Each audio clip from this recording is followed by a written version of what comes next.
Right, hello and welcome to Honey Badger 3D Print and Paint.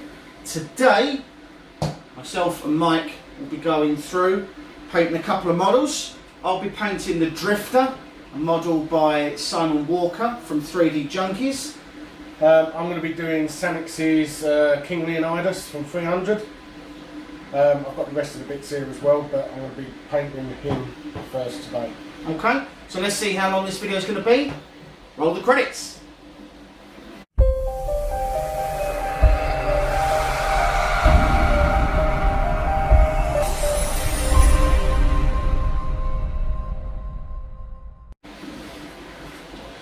Welcome back. Okay, so today's session, don't know how long it's going to last, we'll wait and see. The idea today is that we try to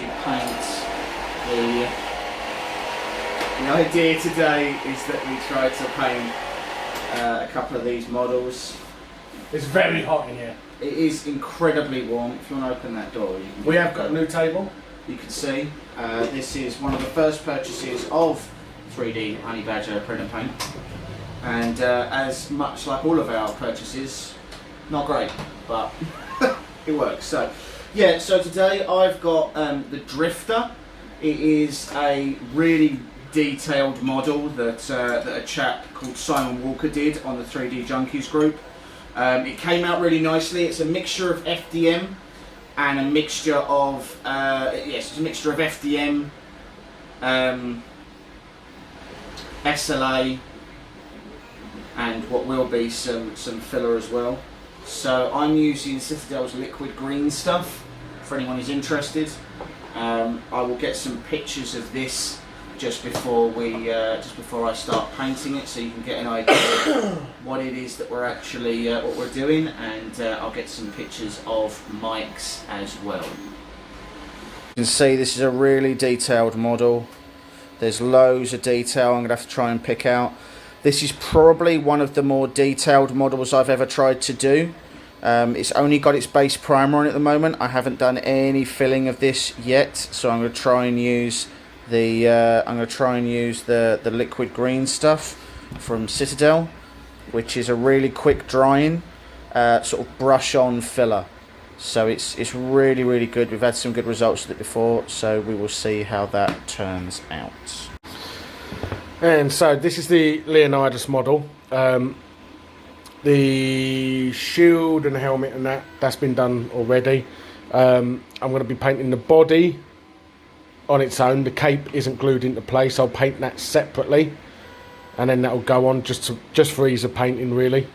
But this is a nice model. This is Sanix has done this model. So yeah, should look good. There's a lot of skin tone here, so I'm going to crack on and start with that. I'm pretty happy to say that Gerard Butler has nipples, but if you want to try and paint on areolas, and that's going to be. Perhaps we should just print the nipples and stick them on. Yeah, I'm not printing. All right, okay. There is one nipple, and it's very cold in here, so that can be a second. I'm not being funny, but the detail's not there. Well, I don't know what you want from me, mate. I've just got nipples lying around. Like, you know, if I was to stick that on now, I think it'd look quite foolish. So, I'm going to start by getting one of my brushes. Yeah, that will do. And I'm just going to try to do... So what you sometimes get, especially with SLA printing, or certainly something that I've found that I get a few times, I don't know if this is usable. Has it gone on? Yeah. You can. I usually use like a little like spatula and just smear it. Yeah? Yeah.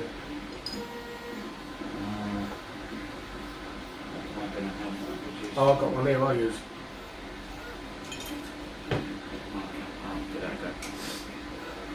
Right, so as I say, this is the Green Stuff World stuff.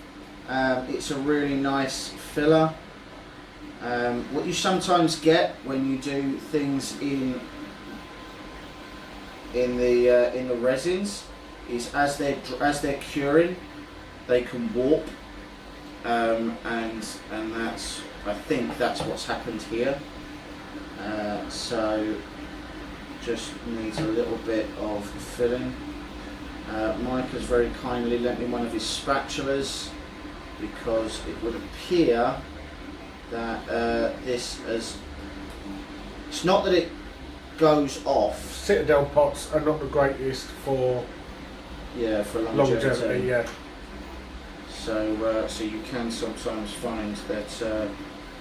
I've since moved on. I don't use that green stuff anymore. I've recently started using the Vallejo putty, and I think that stuff's unbelievable.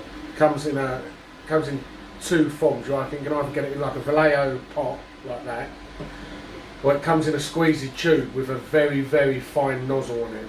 And I've found you don't really even need a spatula with a fine nozzle. You can get it in there, just the right amount you need, and I really do like it. I think that's really good stuff. It's brilliant. Most of this model doesn't actually need filling. It's just these two parts. Now, I think what it is it's two fairly flat surfaces that are joining together, and as a result, it's not. It's just warped when it's been curing, which is annoying. But there's not a lot you can do about it, and it's certainly a lot better than the amount of filling or the amount of work you'd have to do if I was doing this with FDM.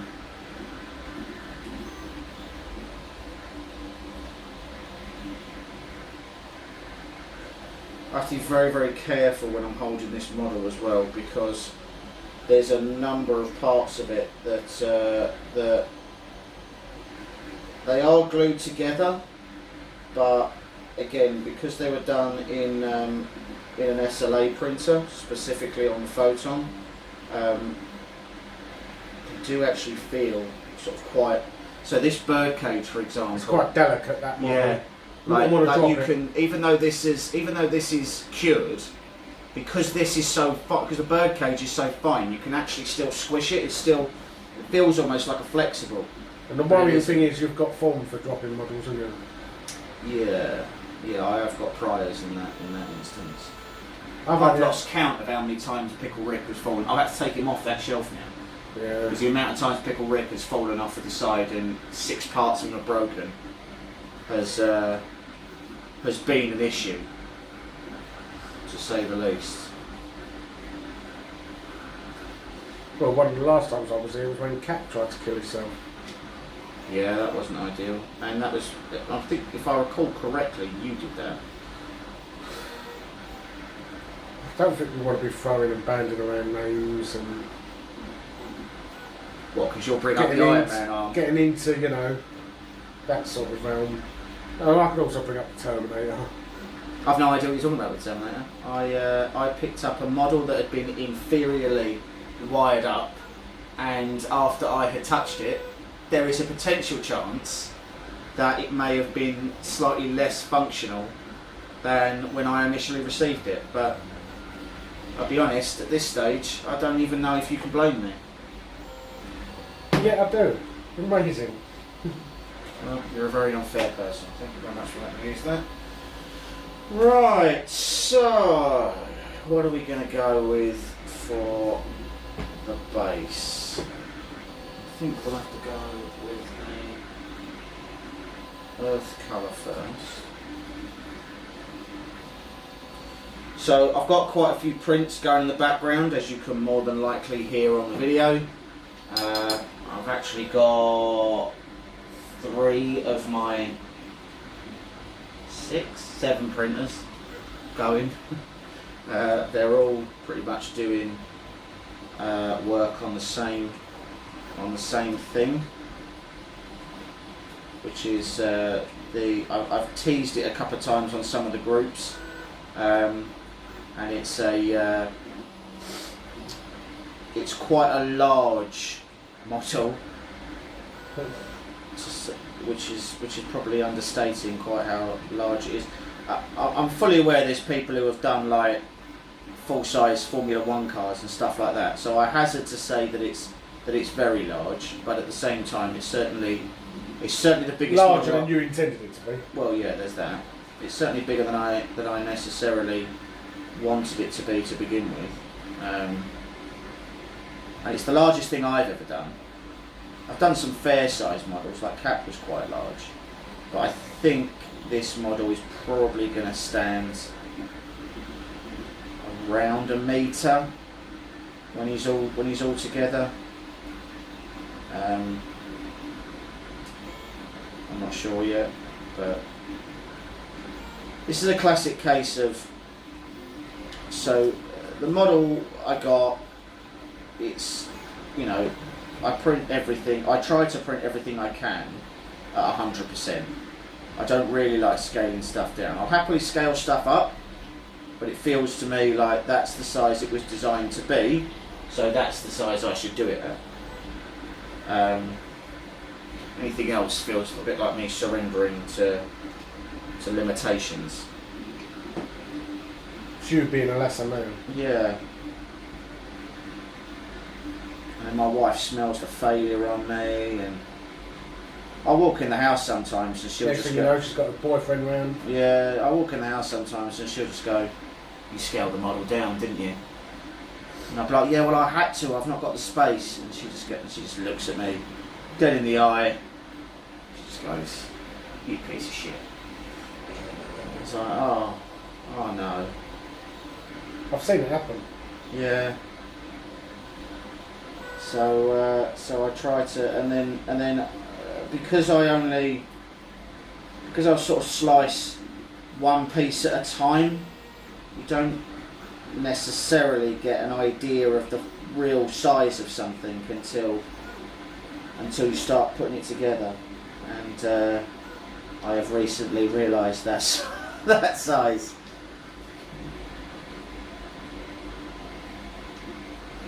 I've tried to take as many photos as I can of that so you could see the project as it sort of developed. It's been going on a while, hasn't it? Yeah, so for those of you who have a keen eye and who have watched the channel before, you'll see that we've got a new printer over in the corner. I'm saying we because I managed to convince my wife that we bought it as a channel rather than me just buying it because I felt like it. So the G-Tech A30 is no more. So I had some issues with it. The main one, I had a really bad failure, and I had to accept, like, the hot end was dead, so I had to replace the hot end, which I did. And it really wasn't printing the same or as it had done. So I was I'd been toying with the idea of getting a different printer anyway, and that just sort of pushed me over the edge, I suppose.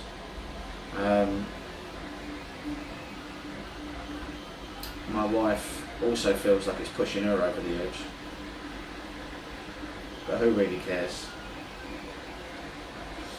So I bought the Airy One Thinker printer.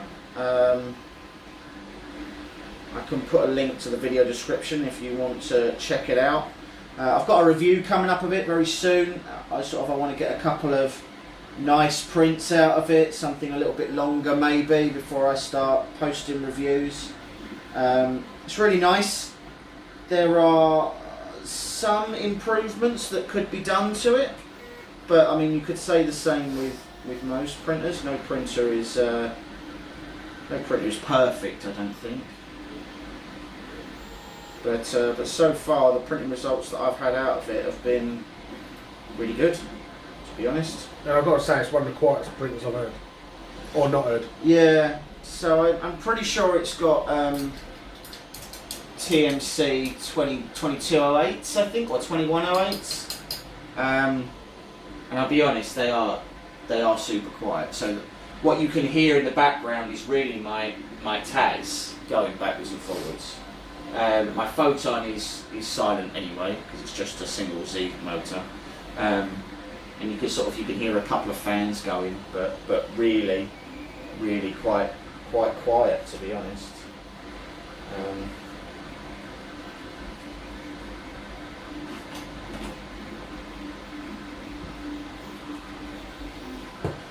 So I'm just sort of starting out with some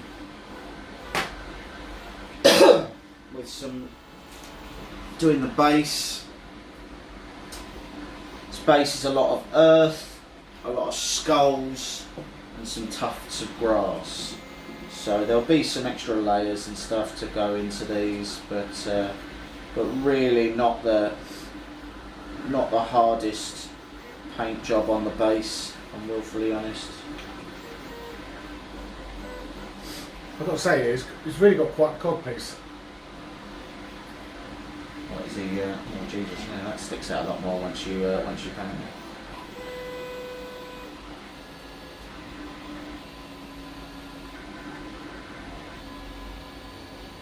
I don't know if it's either factually correct or visually correct. I would imagine Spartans would be semi-known for having Been well hung. big wangs. What about, what's his face? What, Mr. Butler? Yeah. I think at the risk of turning the channel into an 18 one, I'm going to say that no wang. I don't think he's got anything. To write home about. Yeah, nothing medically fascinating.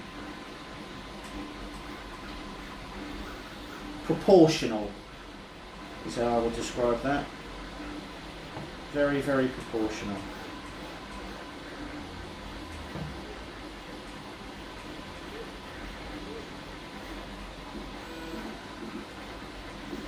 So all I'm doing at the moment is just sort of trying to get all these skulls painted, and I'll go over it in a minute for some of the...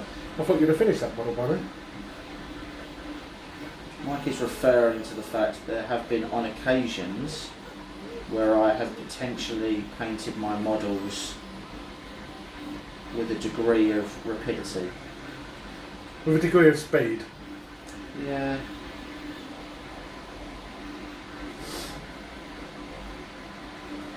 I don't think I've ever made it too much of a secret. I don't specifically enjoy painting. I don't find it relaxing or soothing, or I don't find it to be a calming experience or anything like that. I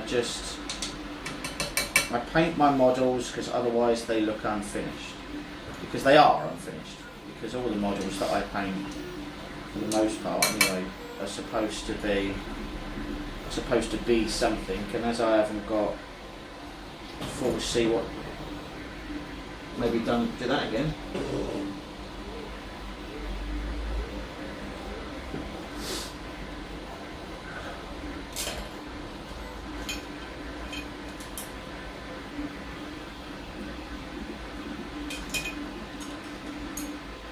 Yeah, as I say,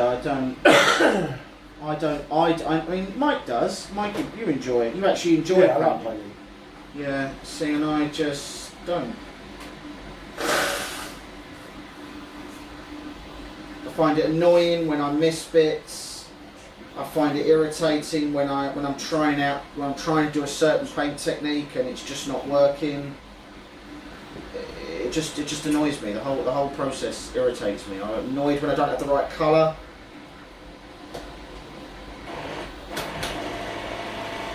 For anyone curious as to what Mike's doing at the moment, Mike has, and he's done a video on this, I think. No, I don't know. I haven't. So that is Mike's paint mixer.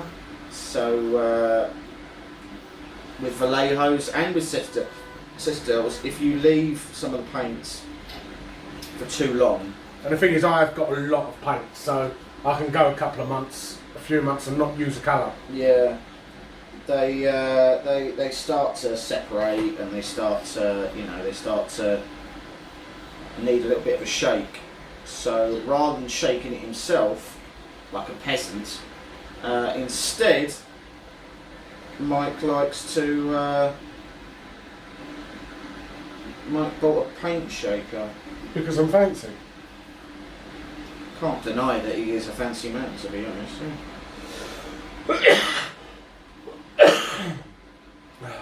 As you can tell, Mike's cough has gotten a lot better. He's definitely got lupus. No, I think I've actually got Ebola.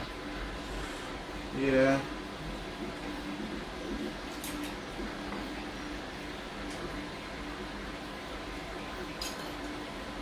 So it's just that I've missed a couple of supports.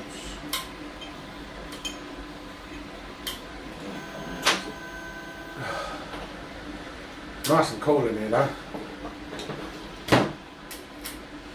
For those who are blissfully unaware, that was Mike's attempt at sarcasm, as we're in my office and there is a chance that it is slightly warm in here. Nice bit of paper towel. What's that? Bit of paper towel.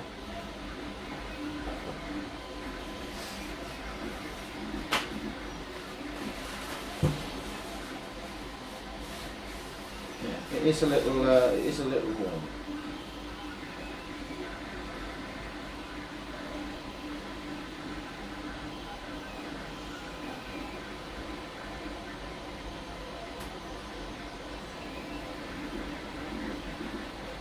If I was to put a temperature on it, I'd put Chernobyl room.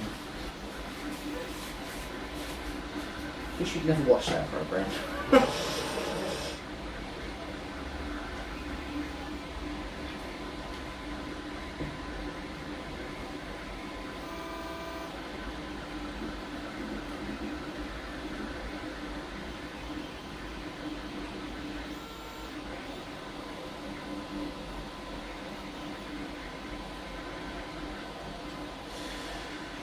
So I'm just sort of picking out a few bits that maybe I want to. I don't actually think I want this to be this colour now. I've started it, so I might change that. But yeah, so I've sort of made a decent start on the base.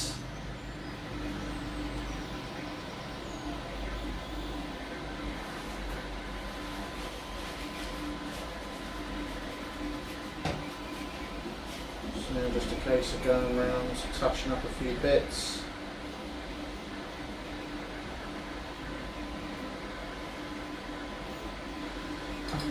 Just get a nice green out for the sick green.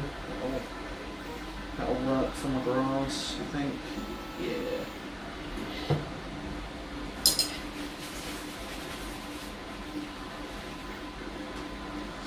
So this is a little bit of a departure of a model for me. I don't normally do stuff that's sort of quite as detailed as this. I think there's a lot of little bits that I'm going to have to try and pick out, and a lot of detail on the actual main part of the model.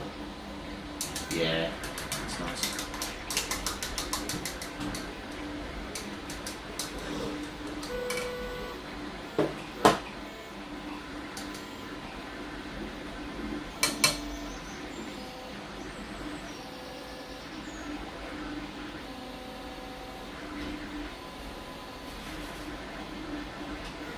How did you find printing, Leonidas?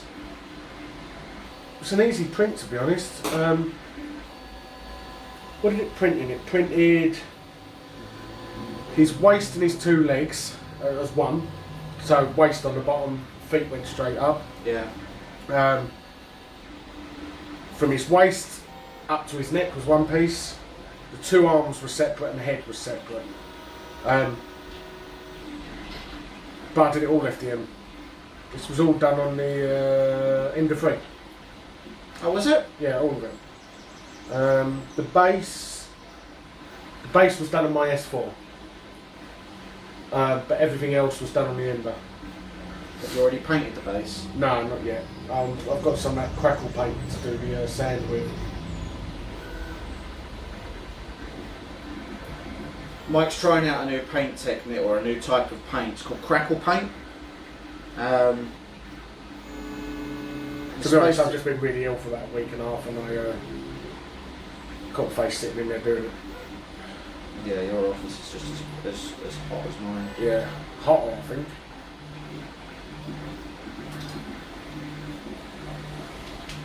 Myself, because there's my phone going off.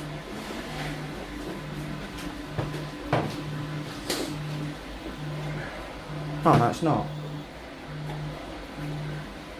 That'd be mine. You'll never guess. No? It's the only other person who calls you. Yeah. Fair.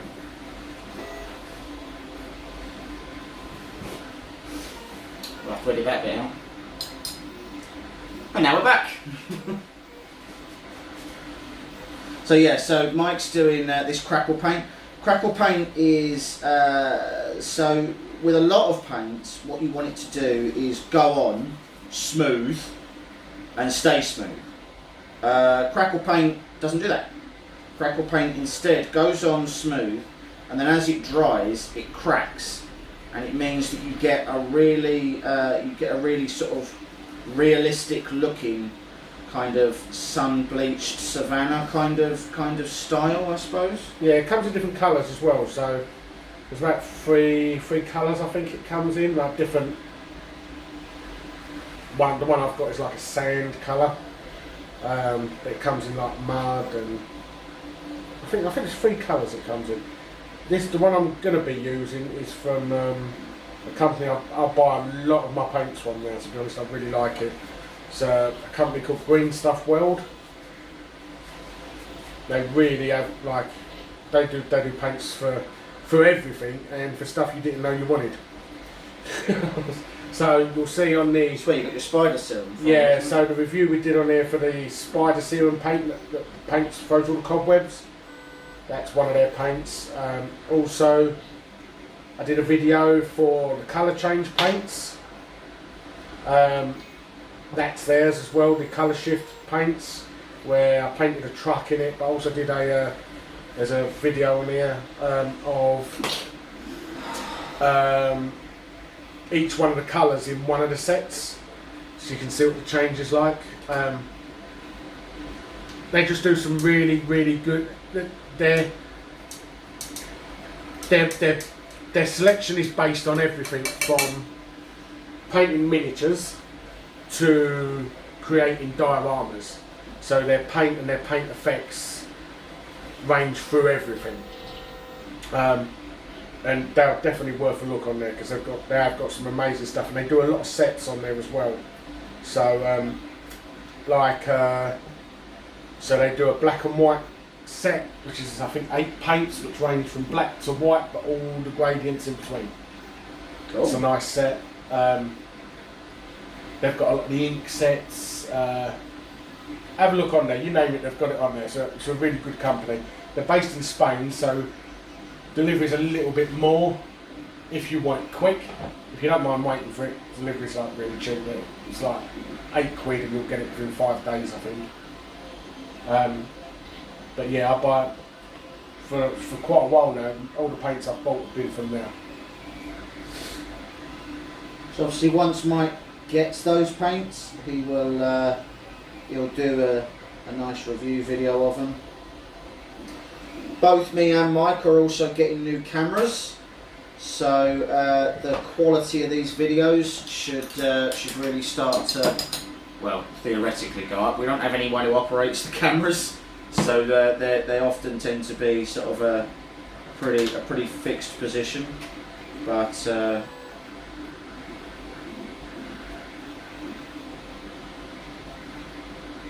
yeah, you should start to notice a bit of a difference in camera quality. That's if we survive the heat from this room. Well, open the door again! Well, where did you show? Because I had to get past.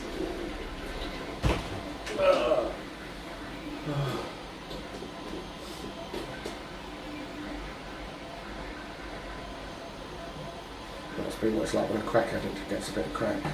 Hasn't had some crack for a long time.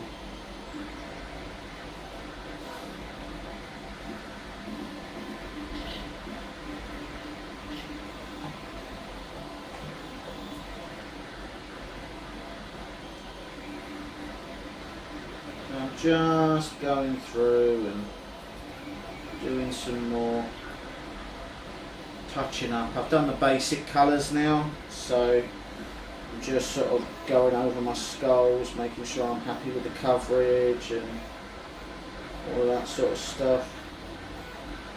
I'll probably move on to the next part before I start doing any dry washes or anything, because I need all this to dry before I can do the next few bits. So there we go. So I'm going to do my glow worms now, I think, and they're going to end up being this really nice, bright green. Oh, which green is brighter though? This one. I'm going to go with a livery green.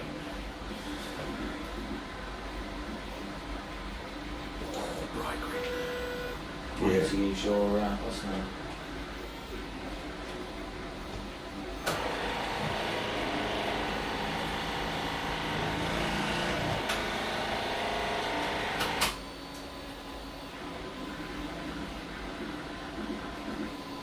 Oh, there we go. It's better. Tell the difference, can't you? Yeah, you can. Yeah.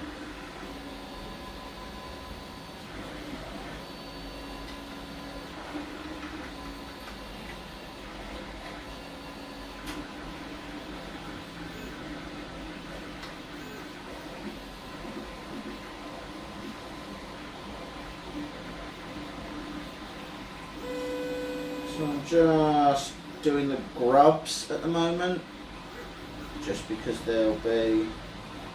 I find that the luminous colours tend to need a couple of coats. So if I get the bugs all done now, yeah, it's alright. That's just the. What is it?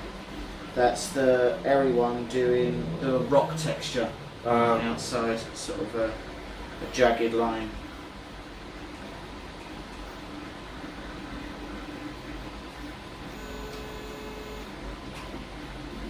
I can already tell you that painting this bird cage is not going to be. Yeah, that's fun. going to be a super fun job, that is. Yeah. So there's like a bird cage on this model, and it's got grubs in it. So I want to try and obviously paint those the same colour as the grub that he's holding.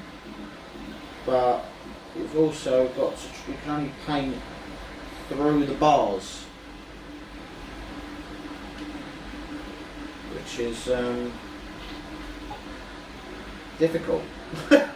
super difficult. What I'm going to have to do is I'm going to have to be completely happy with how the grubs look before I start trying to paint the cage, and then be super careful when I'm painting the cage.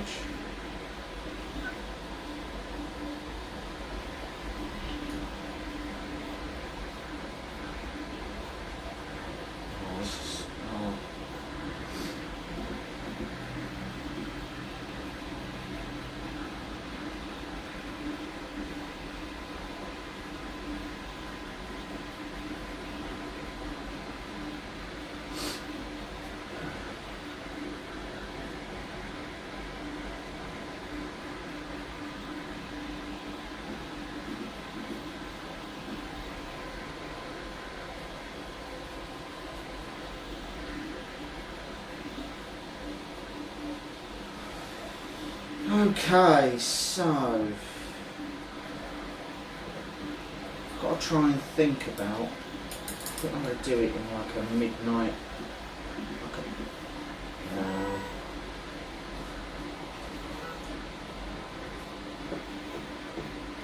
We're going to run out of browns really quickly. I know that much.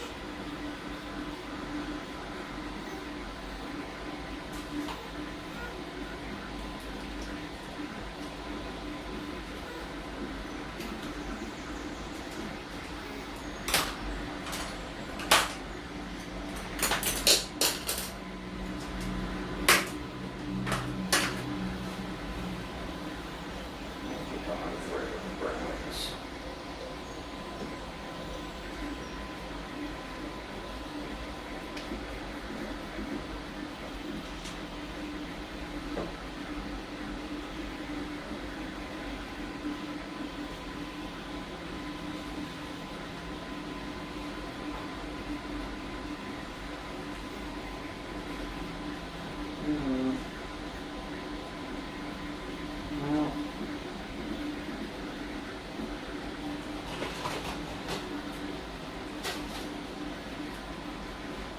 these are my extra opaque ones.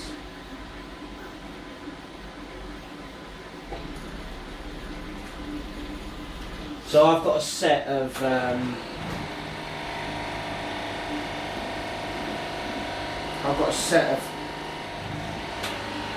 of the Vallejos that are like this. They're called extra opaque. They're really good, and they're supposed to. I mean, as they sound, they're supposed to be extra thick. Extra high pigment. Like. Yeah. So I might. Let's just see what that looks like. See, that's brown.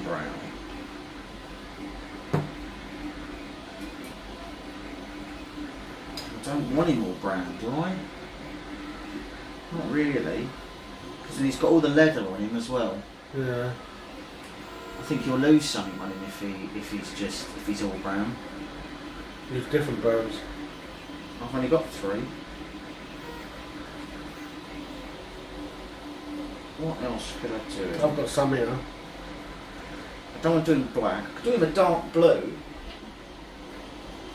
Like a night blue. Or dark red. Or a dark blue and a dark red even. Yeah. Yeah. What does that look like? Oh. Yeah, that needs shading.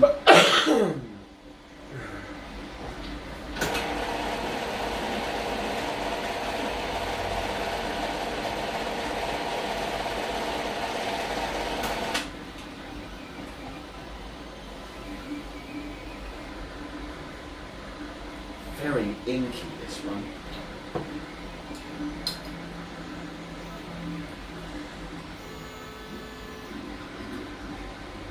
Very, very inky.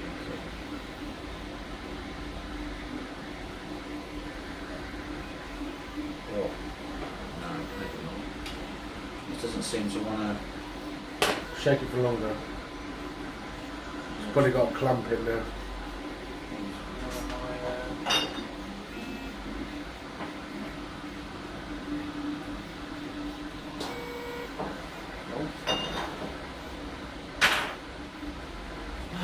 What have I got that's super thin that I could use? Why did you use them files? There we go. That'll work.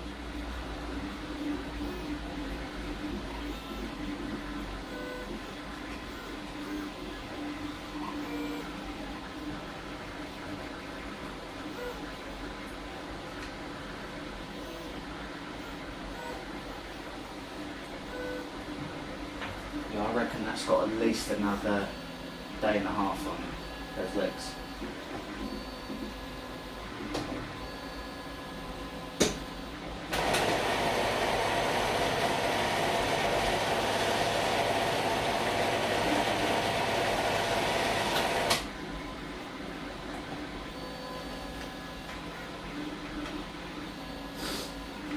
Still super loose. Keeps sounding like a foul, that does.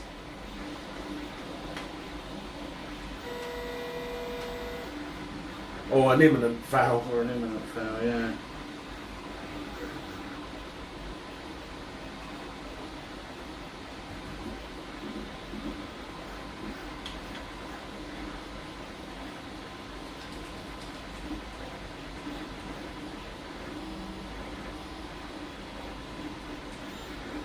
So for those interested, I've got the model I'm doing from my so I don't play. I think it's Magic the Gathering. I think it's that. I think I said it of Might and Magic earlier, and it's not. It's Magic the Gathering. The character I'm pretty sure is called Ajani or Anjani, and he's a large, like humanoid lion. The model is actually really detailed. I really like the model. Considering its size, it's... Yeah. What you'll sometimes find is when you get larger models, the details spread out, basically. Yeah. And when you get smaller models, they can be really detailed. Although I have to admit, recently I've sometimes you blow them up and then they're not. Yeah. So it's one of those ones where you never really know until you start printing. In some cases, sort of how detailed it's going to come out. I'm really happy with the detail that's on him. It's just the size of him. So the head took. So the head took, I think, 4 days, 3 days. Yeah, it was like 100 hours, wasn't it? Yeah, something like that for the head, and then like his torso came He's in. basically got an arm holding like a spear. Well, that's just huge.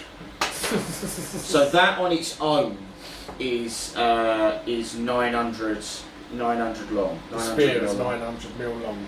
Yeah. So it gives you some sort of idea. And the spear isn't the full length of the model. The spear doesn't stand up. The spear sort of tilts at an angle. So,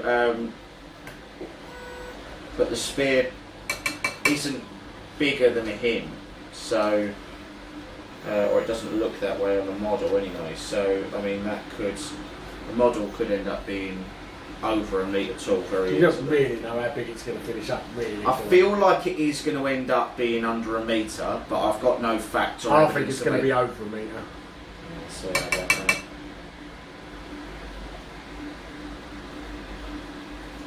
I'm just not sure at the moment, so we'll just have to wait and see, I guess.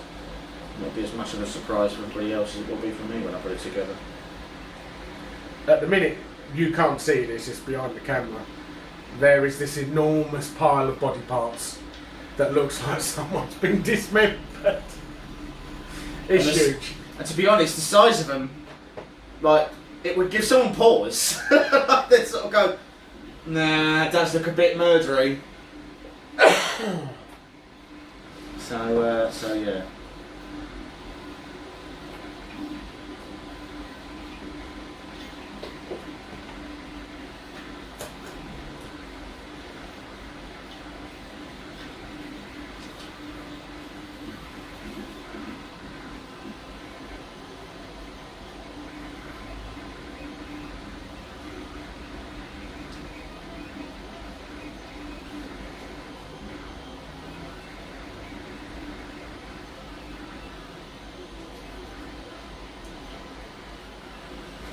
So I'm just trying out some stuff on this, so I'm not really...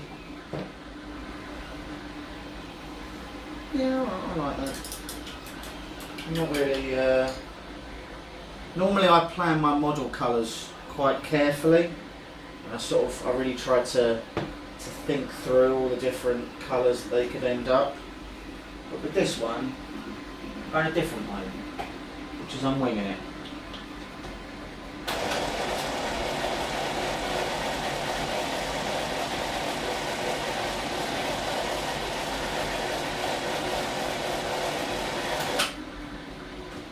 To give you some context of the size of this one here has been going for a day and 18 hours. It is 1/2 of his lower torso. That's it. So that's probably got another day and a half to go. So that'll probably be ready sort of sometime around Monday. I think so far I've used close to 10 kilos of filament. I picked up the chest and the head earlier, and that was heavy. And that was before you attached the arm and the spear. The other, like the legs, the cloak, like it's gonna be so heavy, so dead. It's gonna be the same height, but probably heavier than a toddler. But actually, no more than a toddler. I'm going to go 4-year-old. A 4-year-old? It's going to be the same size as a 4-year-old and probably weigh the same. I think, as I say, I think it will probably end up being about a metre. I think a metre is probably where it'll end up.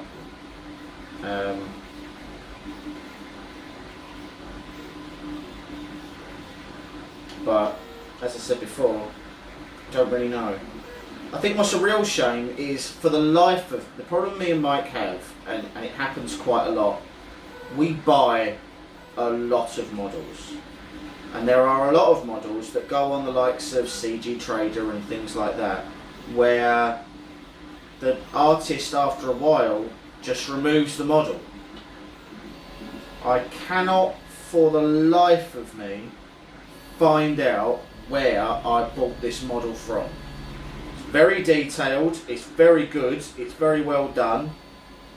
I hate the guy for making it as big as it is, because as I said before, pride won't let me scale it down.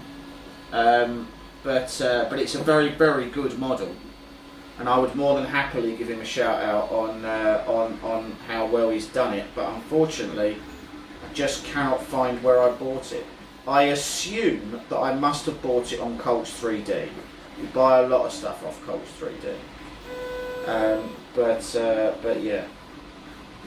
You'll have to wait until No, wait, weren't it a special STL? It's possible. It is possible, because I can't find it anywhere. I think it was a special STL group. Yeah, it could have been. So for those who don't know what Special STL is, we are part of it's like a crowdfunding group. And we crowdfund and commission modelers to make different models. So people will vote, they'll put their numbers down, and then you end up getting a model that would have cost you an awful lot more. You end up getting it for sort of $20 kind of thing, and it's a model that no one else will have, because we don't share those models outside of the group. We obviously share once we've painted them and things like that. But the STLs don't get shared. The STLs don't get shared. They don't get resold. The artist doesn't sell them to anybody else. So we just, we have models that nobody else has. And in principle, it sounds like a fantastic idea. It's a shame that in practice, some of the models take so long to get done. And so a lot of the modelers who are on there are amazing 3D modelers, but as any modeler will tell you, doing a 3D model and doing something that's 3D printable are two very, very, very different requirements. So making something 3D printable is a talent that unfortunately a number of those modelers just don't have. And it means that the model has to go back to the modeler for them to correct sort of defects and things like that. And a lot of the time now, what seems to be happening is once the models have delivered the model and they've been paid, they wash their hands of it. Yeah. And it now ends up going on to a second person who in the group, who then has to correct all the files. Yeah. And that seems to be happening on almost every model now. Yeah, it's a real shame. At the end of the day, what they are doing is they're paying the modelers before they create the work. Yeah. So they create the work. Go, there you go, I'm all done. No, I'm off. Which is not the best business model if you want return work. And the problem is then obviously the group admins are left with a model that people have paid for that isn't necessarily 3D printable. And then they have to deal with everybody moaning and trying to find a new modeler, and and again it's a case of we never get the original ZBrush files normally, so you're taking broken STLs and trying to repair them, and it's very challenging for a lot of the guys that are doing it. And I do appreciate the work that the people who fix the models do, because they do a really good job. What's a shame is that they're required in the first place. It's just a shame. Now, I would encourage anyone and everyone who likes high quality models to go over to the group and check it out. But just bear in mind that when you put your number down, you could easily be waiting, and this has happened, 6 months. Longer than that for the Captain America files. Yeah, the Captain America files are even longer than that. It was like 8 months, I think, by the time they were delivered. You could be waiting a fairly long time for that model to come to fruition. And and if you complain about it, don't expect to get any sympathy from any of the admins. No, they will just get angry. Because they'll just get angry with you, and in some cases, some of the extreme cases where people have actually complained about the quality of models or anything else, the admins have been known to ban people as a result.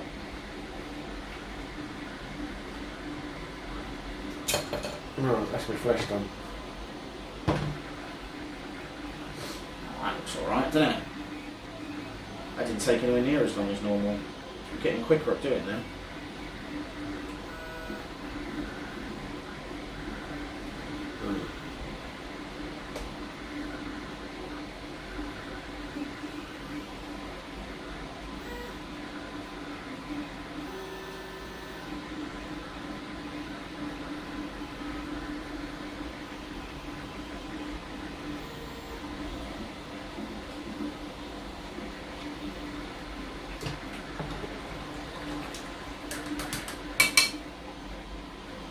This has got to be one of this. So if I'm honest, this model should have been done considerably larger than it is. In so much as I should have printed it larger, not that it should have been modelled larger. I'm going to use my new brushes and all. Oh, fancy. They are super fancy.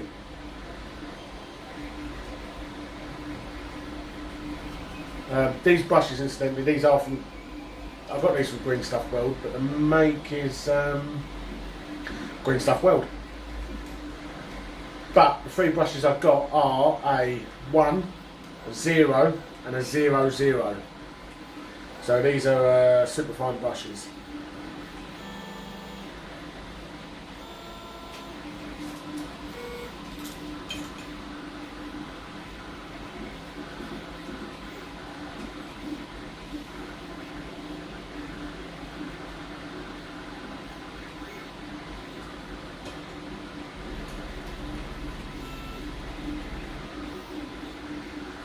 Pretty fine brush. And these are natural hair brushes and all.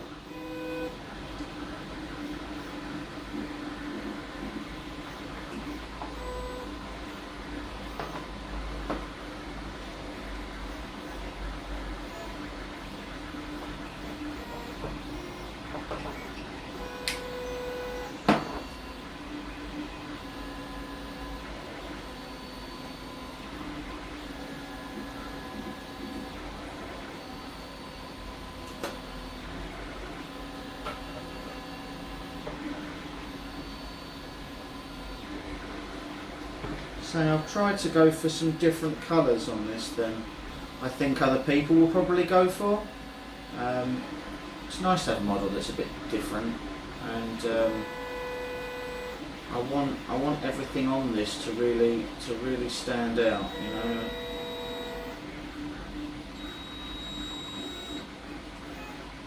For those curious, that isn't my microwave going off. I think that means my photon is done. And as this is not going to turn into a photon video because they take ages and are very, very messy, I'm going to leave that for the moment.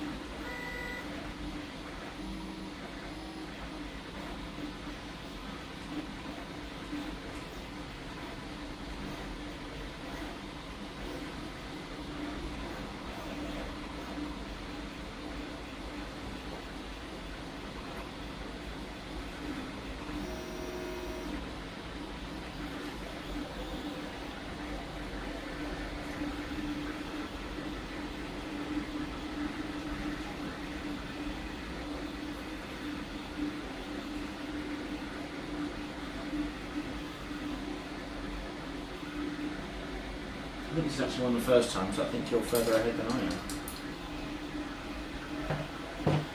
am. Let's not be silly.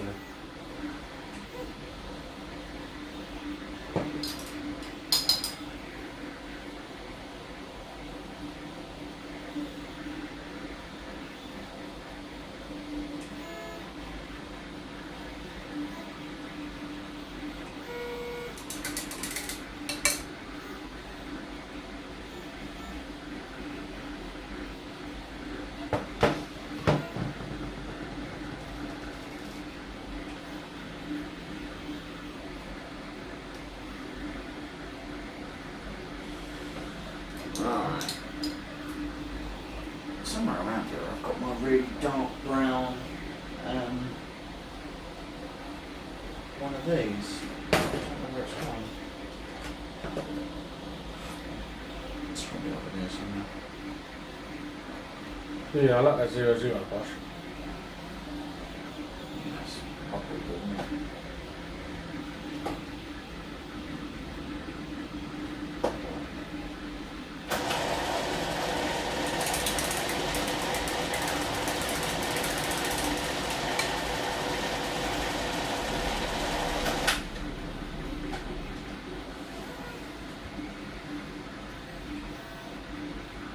That's a bit better.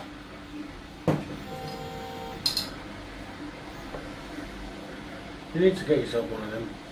Yeah, I reckon so. Another thing to add to the list of stuff that I should buy. In case you're interested with this paint shaker, they are on Amazon. They're £31, I think.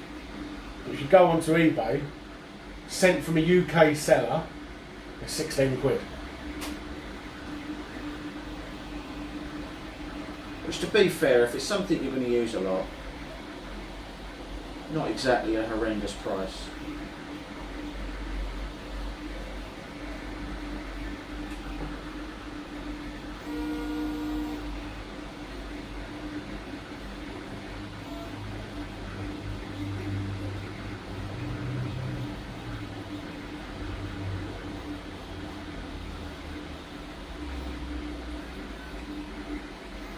Tell you what I do like about this, his teeth go all the way back to the back of the mouth.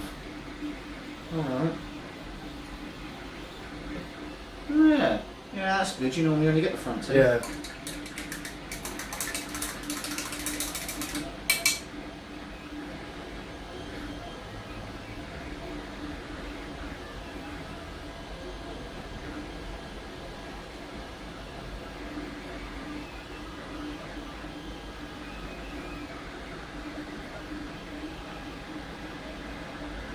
One thing I will say is I don't know that I've ever actually had a bad model from Sanix, and I've bought a fair few of his models.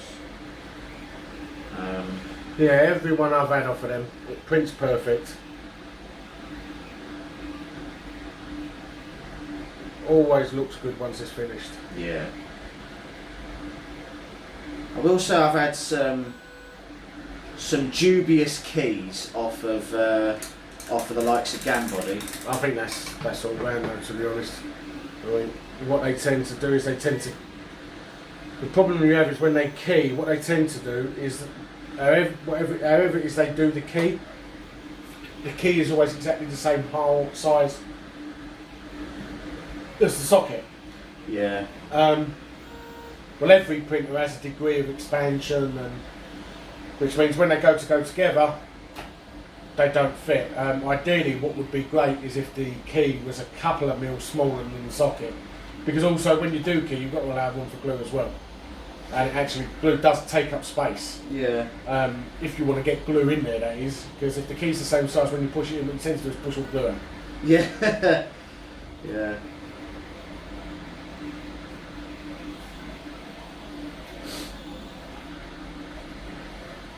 Right, I need to get a picture of Leonidas.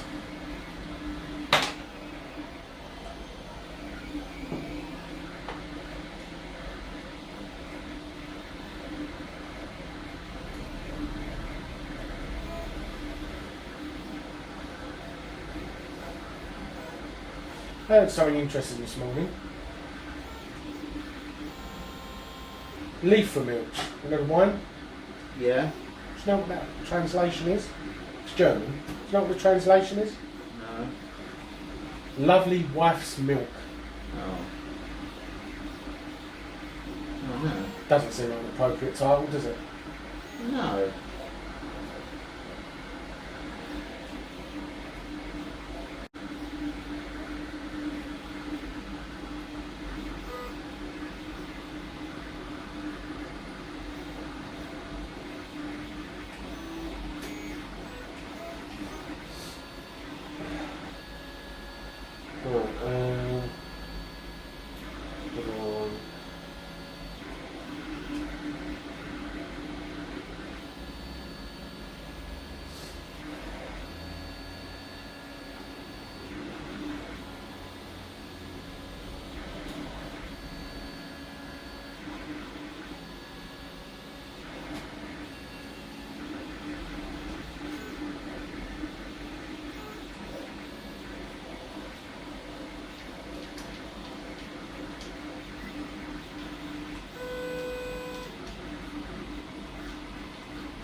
once again, I am regretting putting a model together before I start trying to paint it, because some of the parts of this are a nightmare to get to.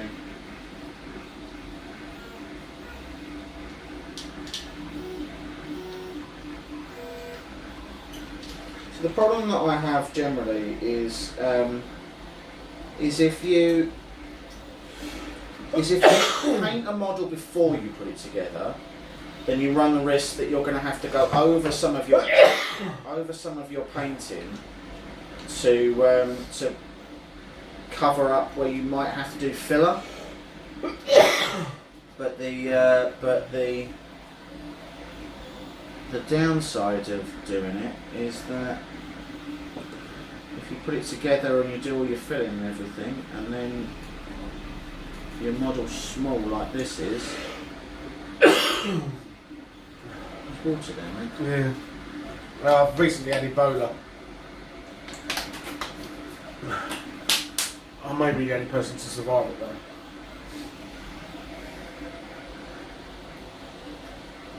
I'm trying to find a decent image for what his clothes look like.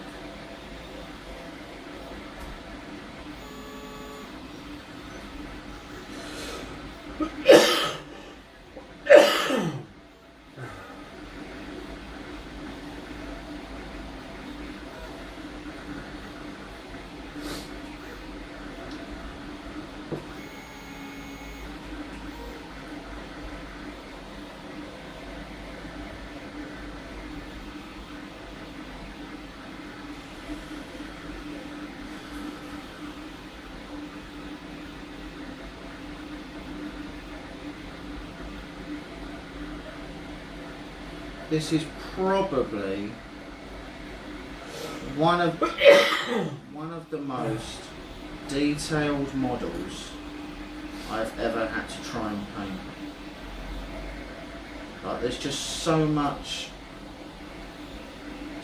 little stuff in it that I can already tell is going to be an absolute arsehole to get looking the way I want it.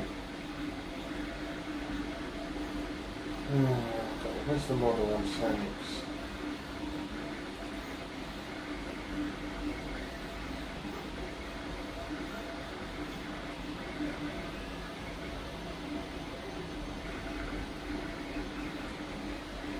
Okay, so this ain't working. No, okay, what's wrong with this website? Yeah.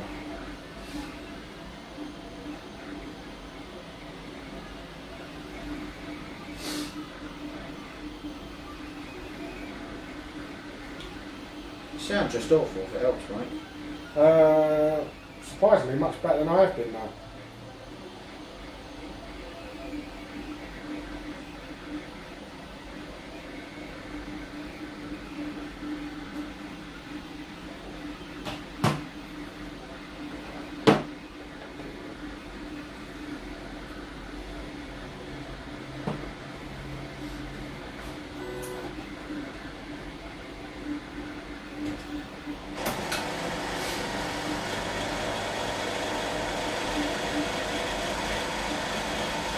I now know though how Steve McQueen felt when he was sent to the cooler.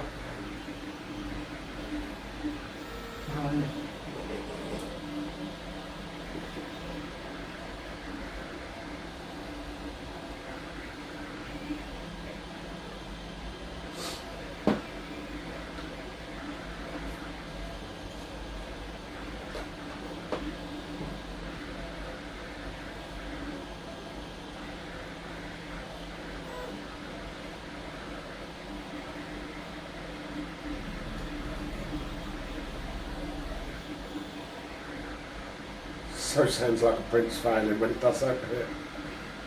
The big issue is, so with that particular one that's on the only one at the moment, something did happen when I tried to print it previously, and it did fail, and it failed at like 33 hours. With a massive layer shift. With a massive layer shift, like not a fixable layer shift. There are times where something will go wrong and there'll be a bit of under extrusion or something. You're like, oh, I can feel that. But this thing shifted like 3 inches to the right. There was no bringing that print back.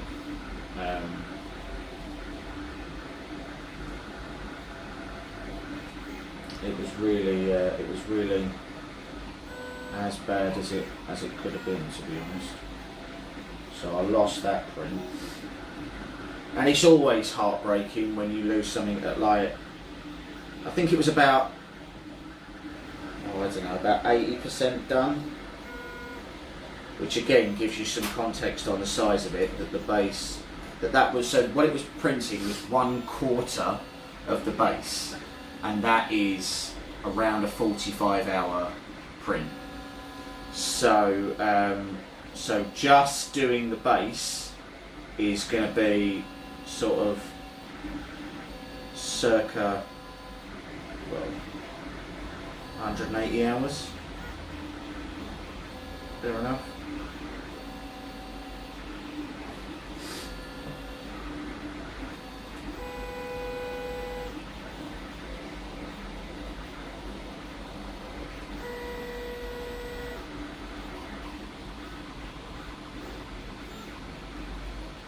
Can you even remember a time before you was printing it? They have all seem to blur into one. I mean, it's been a long, so You can't even record the taste of food. yeah, or sunlight. I know what it's like to be really hot though. Like you're in Mordor. Yeah. That's what you should rename this place. Put a sign outside, Mordor. I wish I could say it's just like this during the summer, but it's not. It's actually when I built my office, I did probably go a little bit overboard on the insulation. So I mean, there's probably better insulation in the walls of this summer house than there are in my house, which results in it. Because I've got... Never, ever, ever drop in temperature. Yeah, pretty much. So the problem is obviously because I've got the printers out here and because I've got now 7 of them,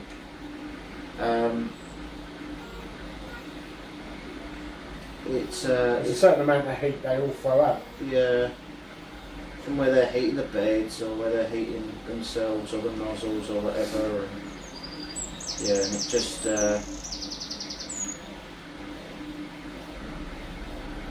it means that it does get quite toasty in there.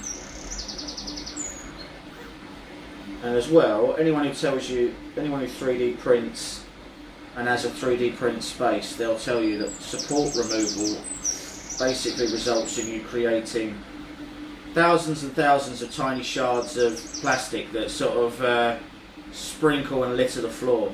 So I used to have my door open so that my dog could come and go, but I can't really do that because if he steps on one and he goes through his foot or something, obviously he's going to hurt himself. So I have to. It generally means that I have to shut the door, and I'll nearly die.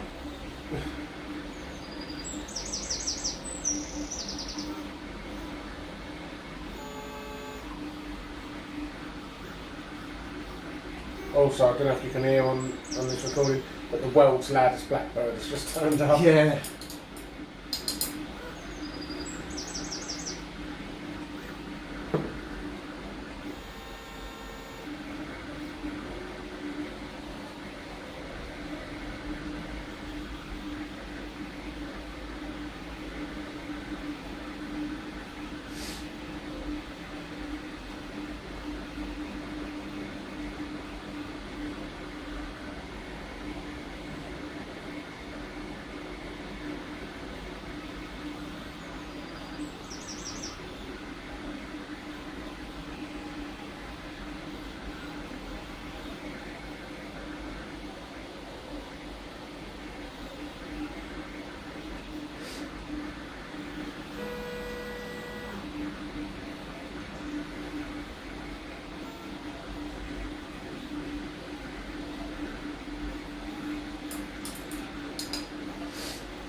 Just filling in some of the bits around his cloak. And I'm painting with codpiece.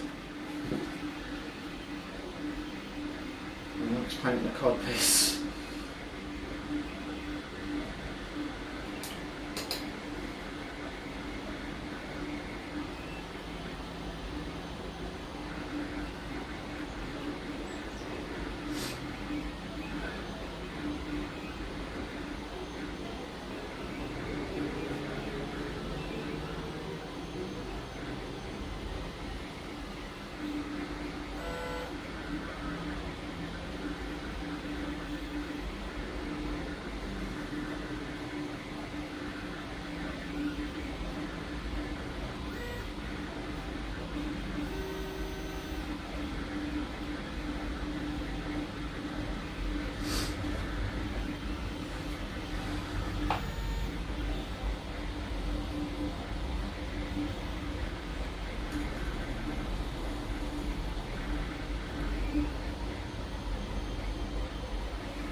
So ill for the last week. A lot of people were speculating that I wouldn't even be here this weekend, let alone here painting. All of those people were Mike. Because I was pretty confident that he was not faking it, but fine. Why did you send me a get well card then? He's not an arsehole. And the flowers?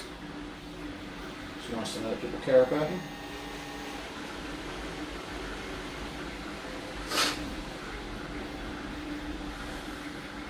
Right, so this is how this is looking at the moment. As you can see, there's still loads and loads to do, but we're getting there, slowly but surely. There's going to be a lot, so this will really start to pop once I get a lot of the detail on, which is probably going to take longer than I want it to, but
just trying to get basic coverage at the moment so that I can start to go through and pick out some details and stuff.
So I now need to figure out what I'm going to be using for like an off-white. Who's that? Best off one. What I use for eyes and teeth.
Some of this is just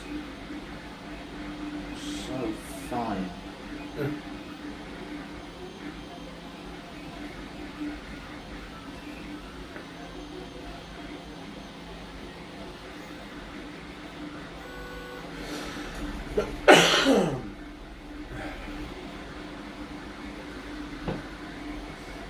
So you'll notice at the moment I'm not doing any washes, I'm not doing anything like that. I'm just trying to get the base colours down, and then once they're sorted I can go back and do the everything else. So I'm trying to just try to understand how I actually want this to really look, and then sort of understand what I actually with black over there. Yeah.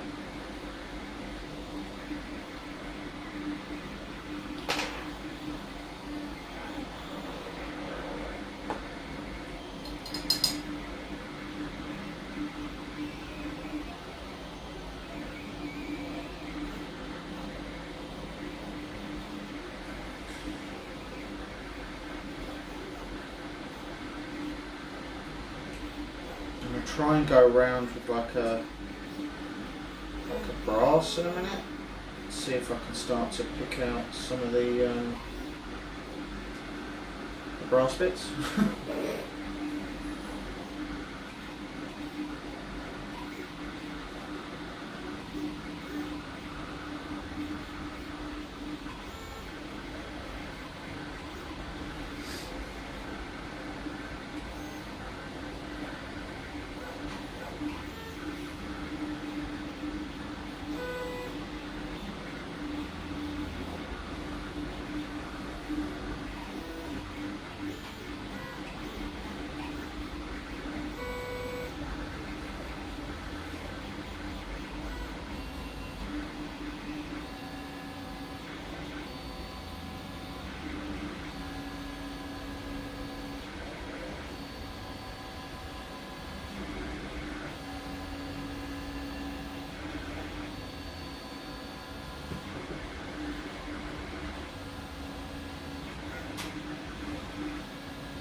Can't tell if that burning smell is coming from outside or it's us. I was wondering that actually. I can hear Mike audibly crackling. My skin actually feels like a nice bit of crackling. The thing is by the time we're done, we'll have been in here for so long that the meat will just slide clean off the bone. Yeah. Slow roasted. Yeah.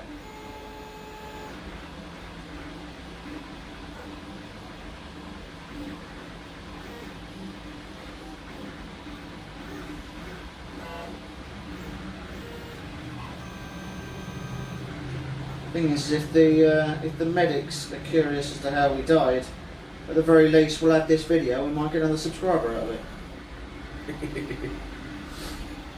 Which would be the coroner. Yeah. Because I'm pretty sure that if somebody dies, it's the law that you have, and they died on video, it's the law that if you want to watch it, you need to subscribe.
I felt there's a good chance that Mike's a lot further along on his model than I am on mine. I haven't put any detail or anything in my model yet. Nothing.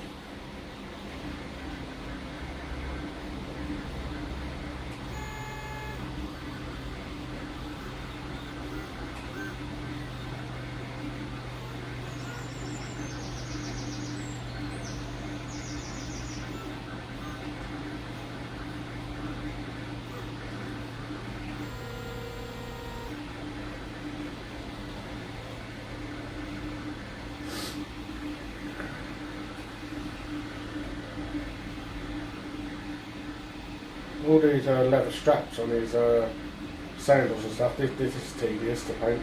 Oh, is it? Yeah? Cry me a river. It's all leather straps. It's like a gimp. It.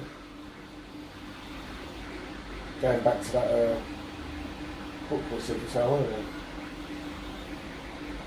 it? Yeah, that was weird.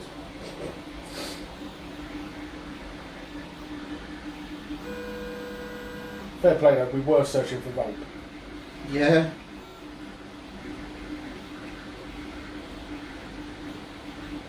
Looked like he was looking for a new bicycle when it came up.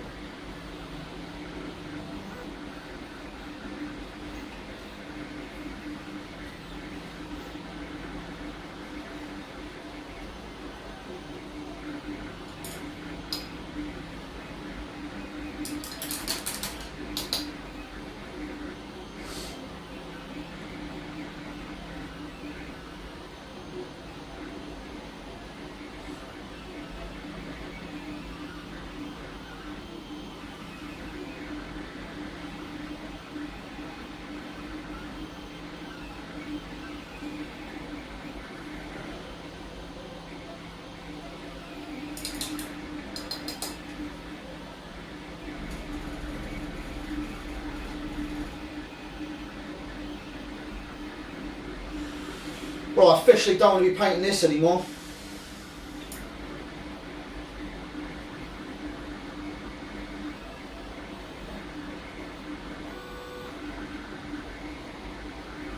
Yeah, it's not a nice one to try and crash out in one go.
Just trying to get in there and start doing some of the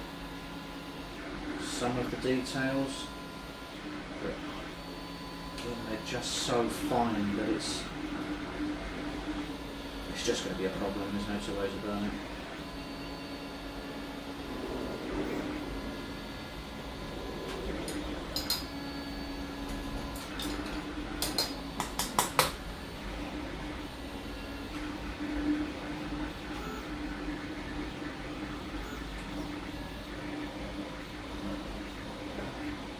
I feel like we need to run a poll or something about the badger skin. So, okay, fine. We'll ask the wider audience. Mike has a taxidermied badger skin. It's not important where he got it from. It's got the little claws. It's got the teeth. Mike would very much like it if this relatively grotesque item became something of a mascot for our site. His name's Dave. His name's Dave. He enjoys long walks on the beach and freaking me the cow.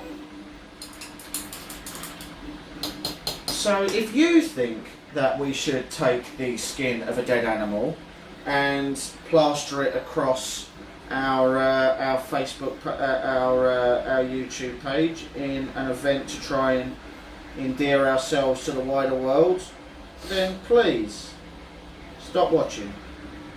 I wanted a honey badger one, but they are very difficult to get. I think the honey badger's endangered, you know. Is it? Can't be. It's the most vicious animal in the world. Yeah. Who'd kill an honey badger? Well, anything that's bigger than a honey badger. Not possible. Seen honey badgers fight lions. Right. You've not seen them win. Yeah, it did. A midget could fight a giant. No, it did win. 2 honey badgers fought about like 5 lions. No. Got the video, I'll show you. I understand them being outwardly aggressive, but Do you know how the honey badger attacks? If it attacks a human? it's straight for the groin or something, isn't Yeah, it? but bites your dick clean off. Which is very alarming to me. Not really, he's just got all in. But, I mean, that's a conscious effort on the badger's part.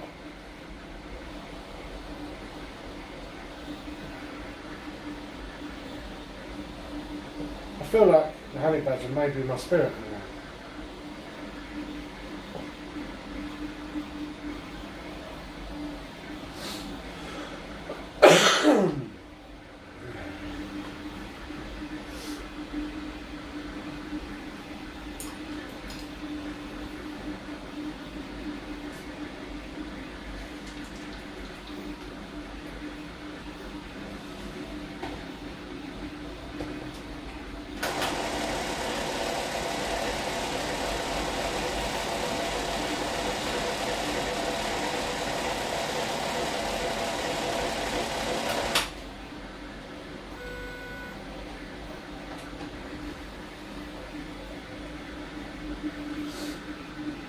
Never really get to use this turquoise, so I'm gonna. So for a start,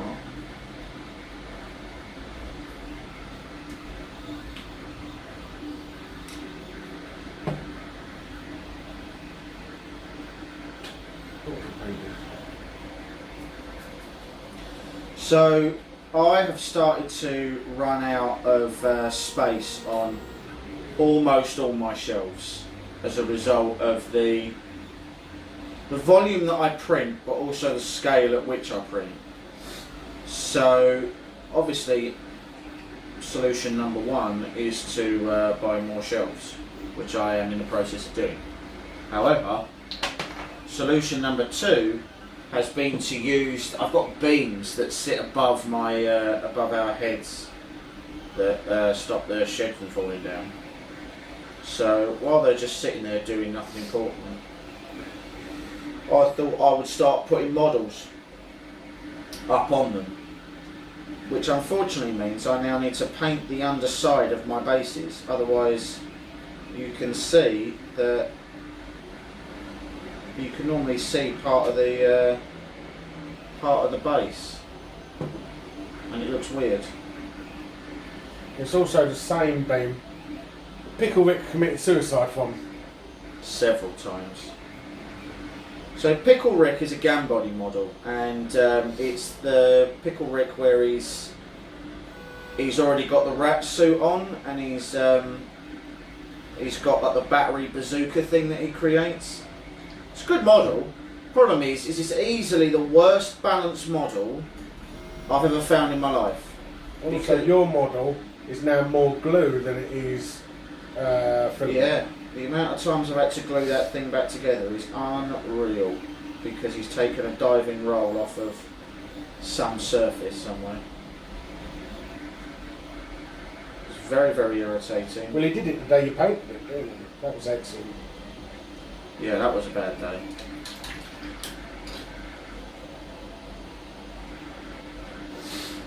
He did it whilst we were at the print shop, didn't he? Yeah, you just finished it, put it on the edge of the table, and he immediately jumped off. clean off. Yeah, that wasn't good. It was brilliant. It's very upset.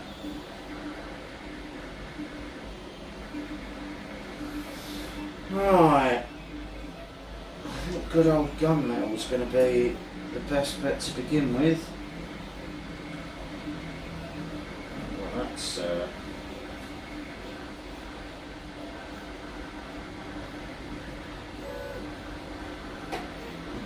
super cool. So gunmetal in the Vallejos is one of the few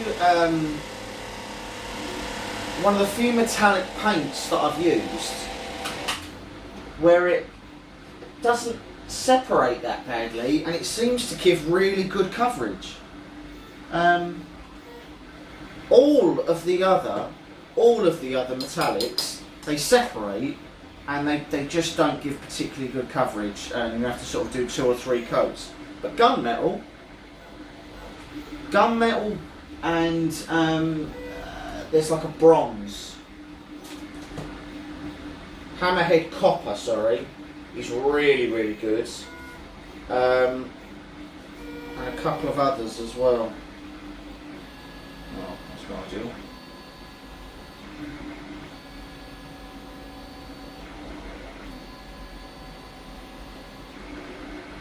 Here's a question: have you watched Final Space yet? No, I haven't. But Lauren's out tomorrow, so I might give it a go. For anyone who hasn't watched Final Space, go and watch it and thank me later, because it's brilliant.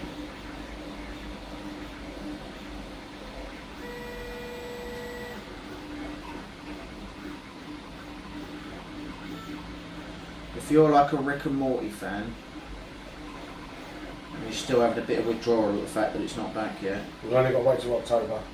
yeah, Final Space would be a really good one for you to pick up.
Your Lowe's box sounds so exciting when it's printing.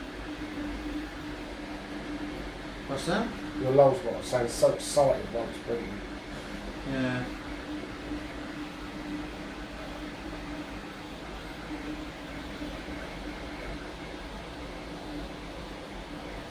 I will say that of all my printers, I think the lull spot gives me the most anxiety when it's printing. Because I know that of all my printers, it's easily the most expensive one to fix. And one of your main hobbies is fixing printers. I break printers way more than I should. Way more. And I do it regularly. I would say 80 to 90% of what I know or have learned about printers comes directly from the fact that I have broken them in new and interesting ways each time. It comes from no pre-existing knowledge of anything even remotely useful. It is almost all from the fact that I just break them all the damn time. And have to work out how to fix it.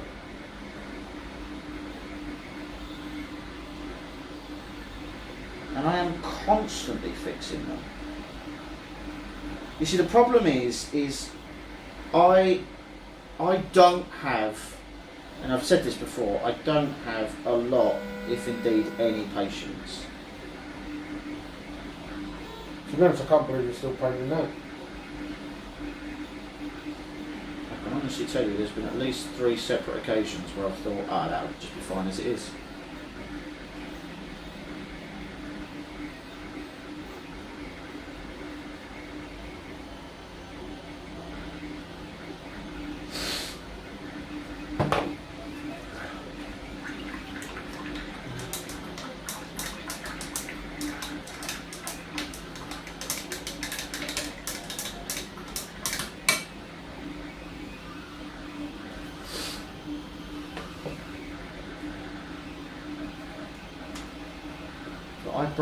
I break my printers constantly. Yeah. In fact, every upgrade I've ever done Come from the result of you breaking it in the has first been a place. direct result of me breaking it and having to figure out a different way of doing something. And the part you've replaced, you've just bought a more expensive one. Yeah. In a vain hope that I'm not going to break it again. Which is never true, I always do.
Not sure what colour that headband is he wears.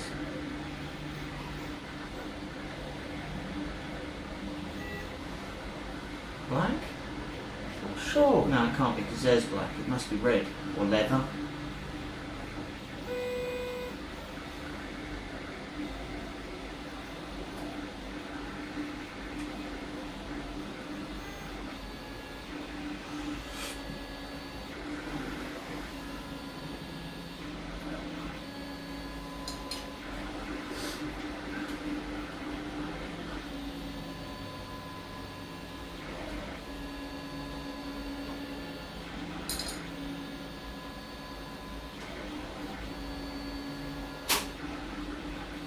sound good.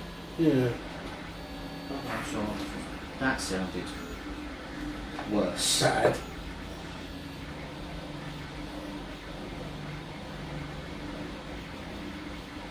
I'm a firm believer that one of the worst things you can do is sit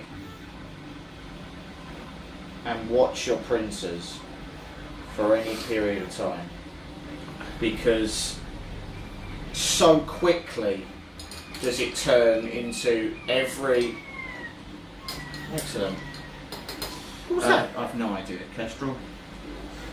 Some sort... Are you just saying that? I don't fucking know. Sounded like a parrot to me. So quickly does watching your printer turn into you freaking out about every little noise that it makes. Again, there's a lot of people who say like, oh yeah, I love watching my printer. It's really relaxing. It's not, because generally speaking, a lot of printers, whilst they're printing, go through little stages where they look like they're about to fail as the print's going on, but they correct themselves. There's no issue, you know. They just correct themselves after a point. But that doesn't happen.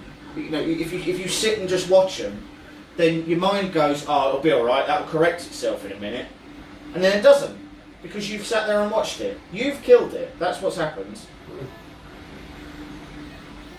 With your lack of trust and faith,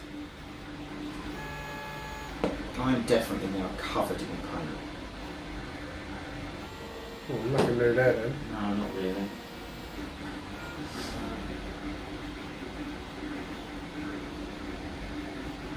I need...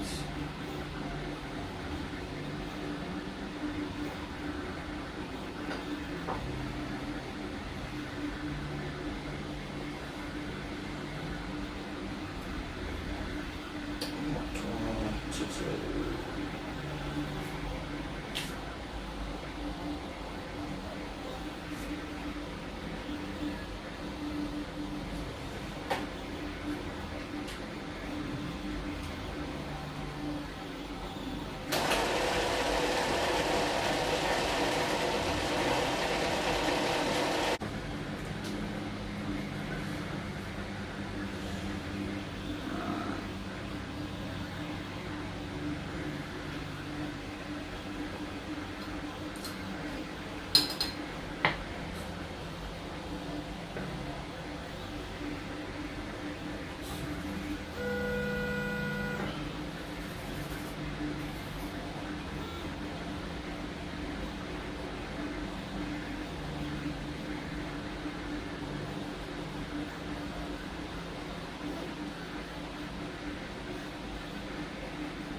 Thinking this tan might be... No, I need to like a sandy yellow.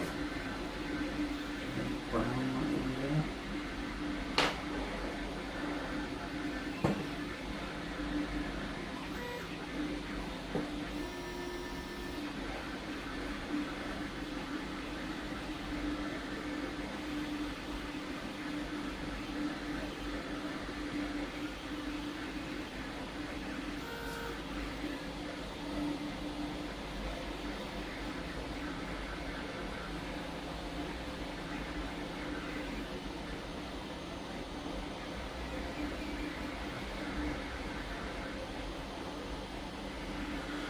Starting to look very jarred back though.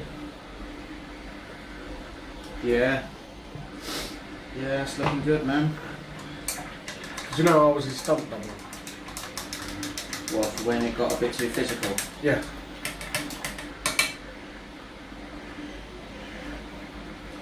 I was also his bum double in the film.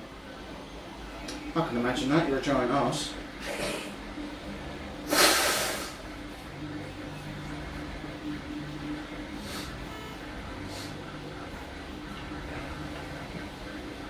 They found he had some imperfections in his arse and they wanted a professional.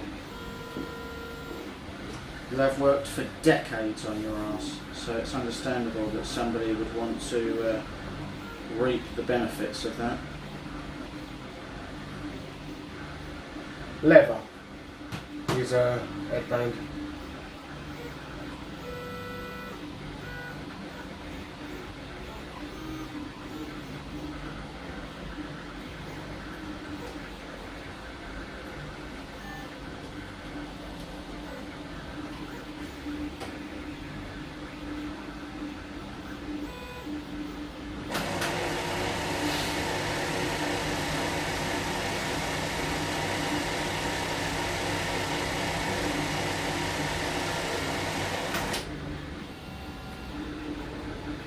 So fancy. I'm so fancy. You already know in the fashion. Oh, beautiful new watch released. What A a Rolex yeah. special edition for the Matrix. Releasing that a bit late in the game, aren't they? I think it's 25 years or something. Oh, okay. They're only making 10. But they're a few bob. No, they're €9,500. Yeah, that's a few bob. But it's not compared to a special edition.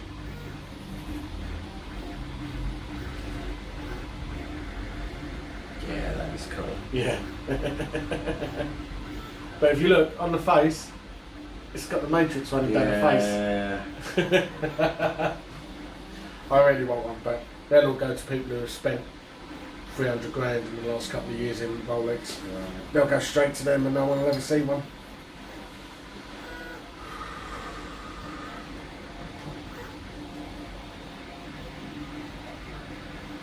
I bet the Wachowski brothers get one. Maybe one goes to Keanu Reeves. Keanu Reeves will probably give it to a hobo in the street, he sees. He's just a very nice man.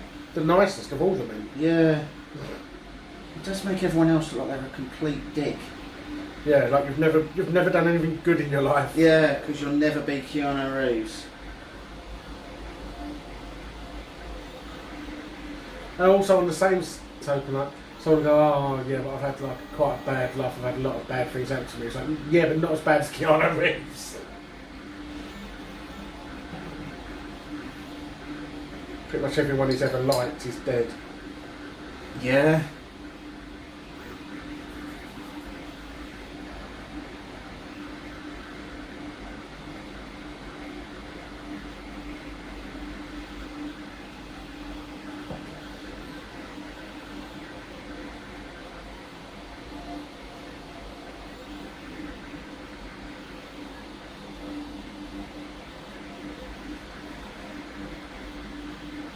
Have you seen him practicing on the gun ranges though for when he does John Wick? Like, he's genuinely got skills. Yeah. Yeah, it is. I'm sorry to get some washes. Oh. Green wash. Not good enough. I've got a red wash. Scarlet, there's one. Yeah, I don't know, I've got it as well.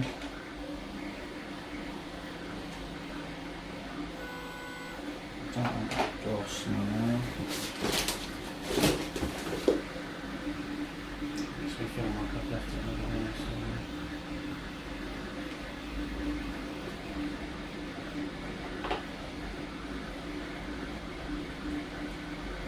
That'll do for that one. £5 then, that was cool.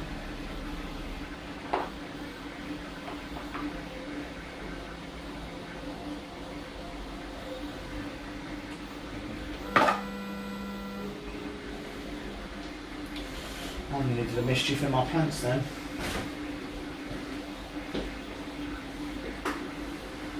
That's there. Right. On to my shady oils. How's yours going?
Tell you what, I had to pick my left nut for that Rolex watch.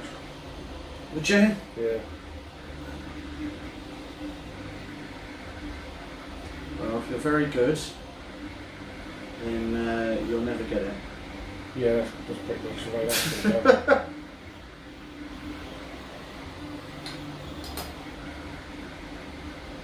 I'll make you a deal. If I ever win the lottery, You won't be able to get one. I'll be able to find someone else sell one. No, you won't.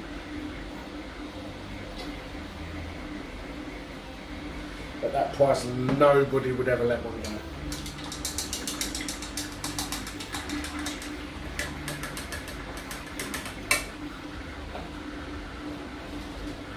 What you'd do is just be offering lots of money to people you don't know. Seems fair.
Oh, I watched John Wick 3 last night, let's tell you. Excellent, isn't it? Yeah, really good. Better than the other two. Yeah. And in the first 20 minutes, kills probably as many people as he does in the whole two films put together. Yeah. Kills lots of people. Yeah, he kills an awful lot of people. Geezer with a book, excellent. Yeah. Yeah.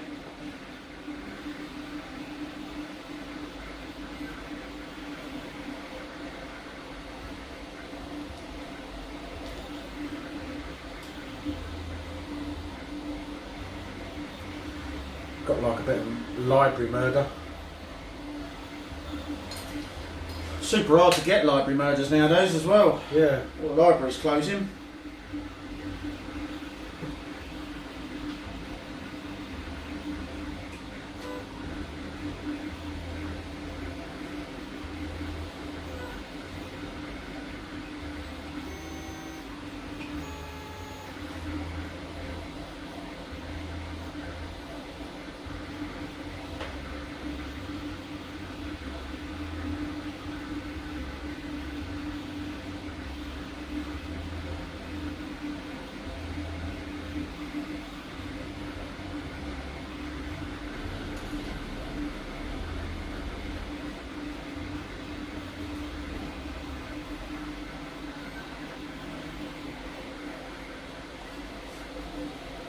Well,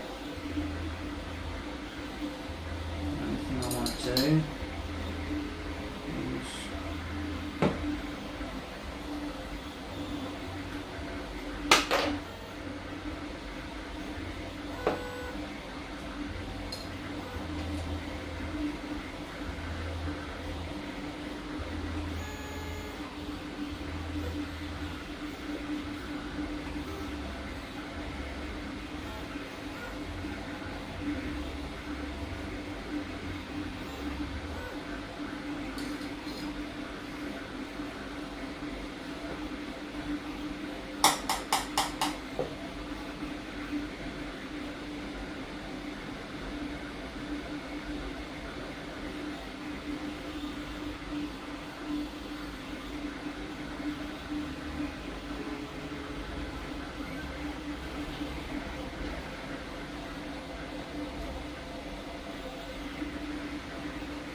I watched the new Hellboy last night as well.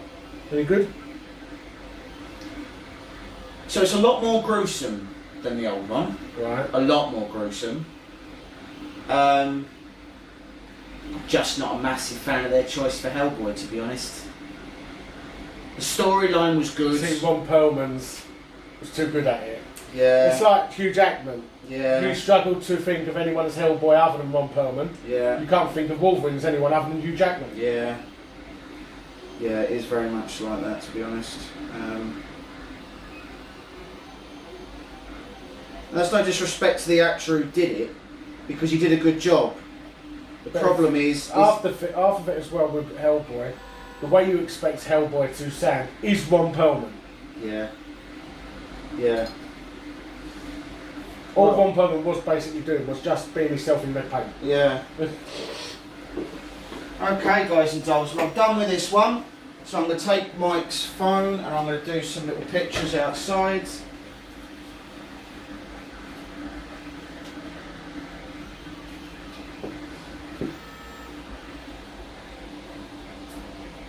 I have to say, I'm pretty up and down, don't I? I have to do pictures with yours, not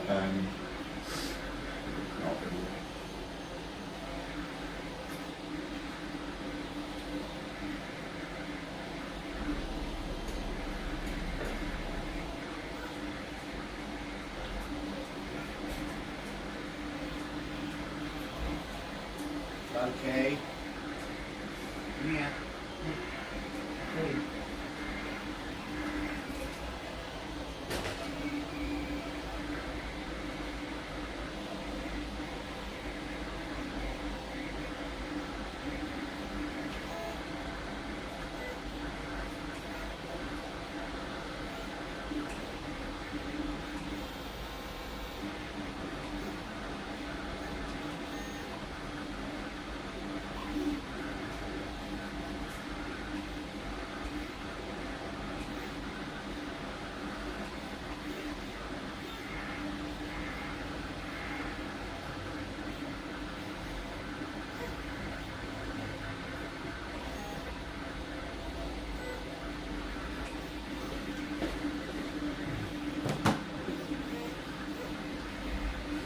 So I will just stick this in front of the camera. We'll put some pictures up as well.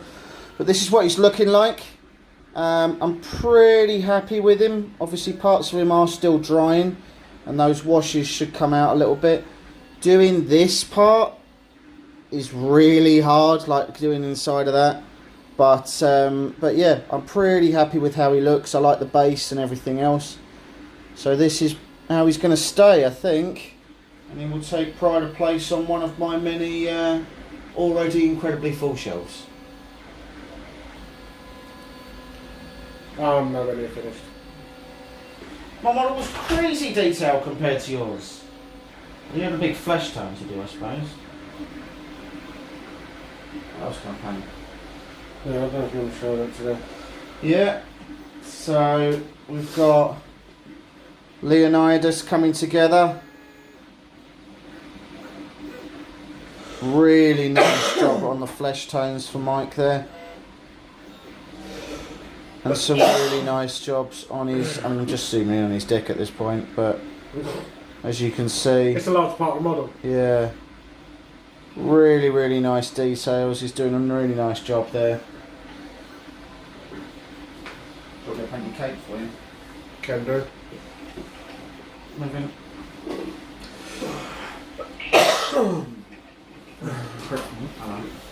Crimson red, yeah? Yeah, it's like a really dark red, isn't it? I've got this gory red, or A I've few got, reds here. or I've got scarlet red. I've got scar red and gory red. Well, I mean, so scarlet red is the same colour as him. He's scarlet red. I would have said that gory red and this. Oh no, because that's gory red over there. This is darker than gory red. I know Is that it? much. Do the darker one then.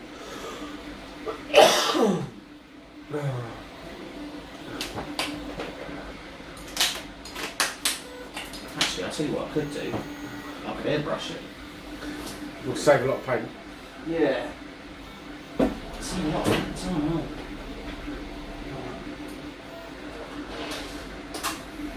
I'm saying that. I've no idea where I put my airbrush. It's up here, I think. We'll see it. No, it's down there.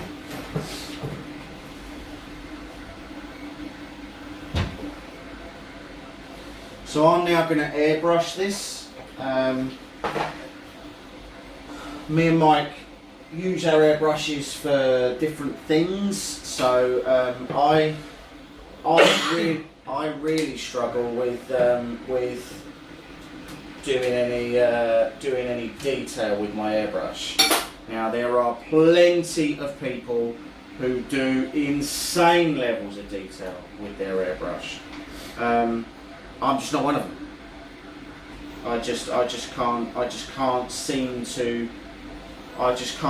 to do those colours, you know. I don't know what it is, but maybe I've not set up my airbrush right or whatever. I'm in no way faulting the airbrush. You know, I'm sure that it's more than capable of doing it. It's just a case of I can't.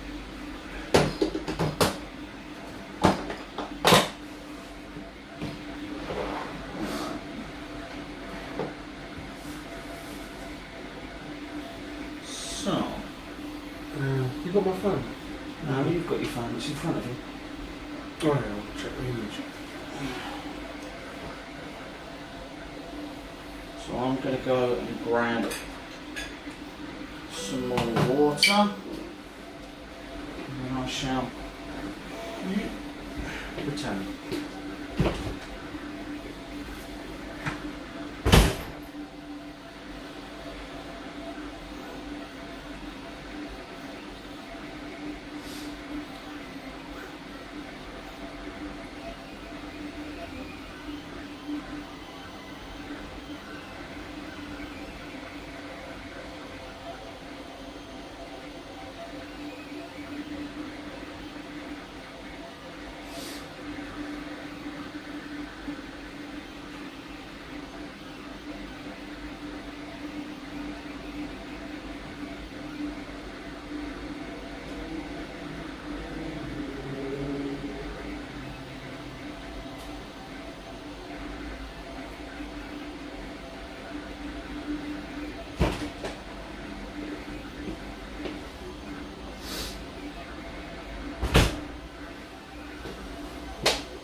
Right. We'll be painting things now. So, as you've already seen, me and Mike both tend to use the Vallejo paints. What you should be using with these airbrushes is Vallejo Airs. Now, all that really does is that means that when you have to put your thinner in, the thinner, you put less thinner in. That's all it is.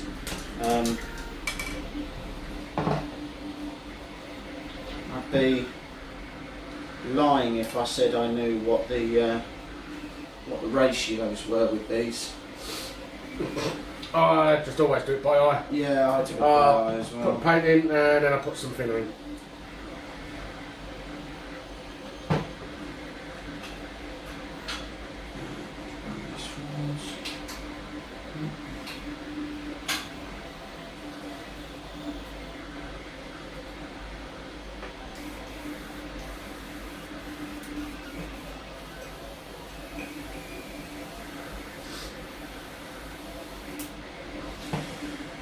Right, and let's begin. So with airbrushing, it's stupidly faster, I'll say that much. You get a much nicer coat coverage in my eyes,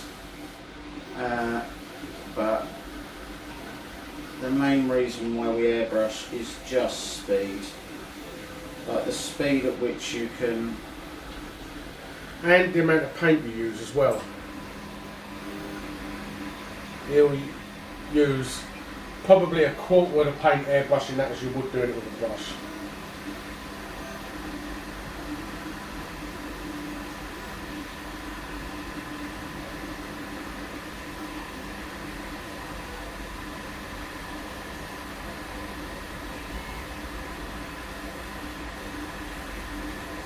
Doing my eyes get a nicer finish as well.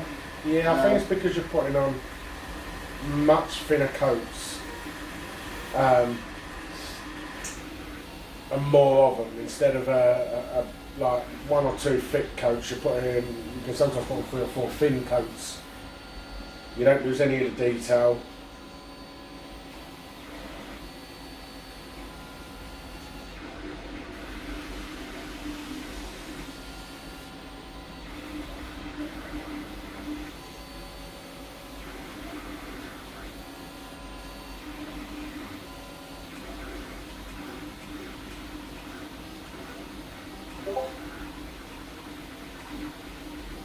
What is that? No, is that Discord? Yeah.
I do like the smell of airbrushing. Oh. That's good because you've got subtle choice.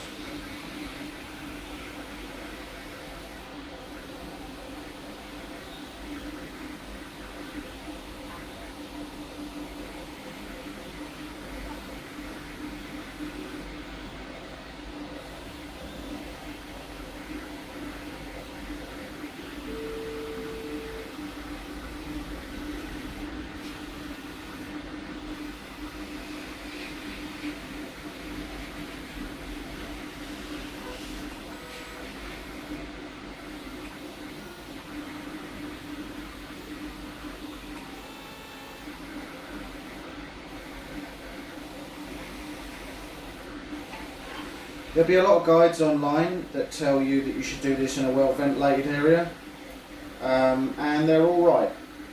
You absolutely should do it in a well ventilated area. Unless you're like me and your laziness is just overcome really your desire to live.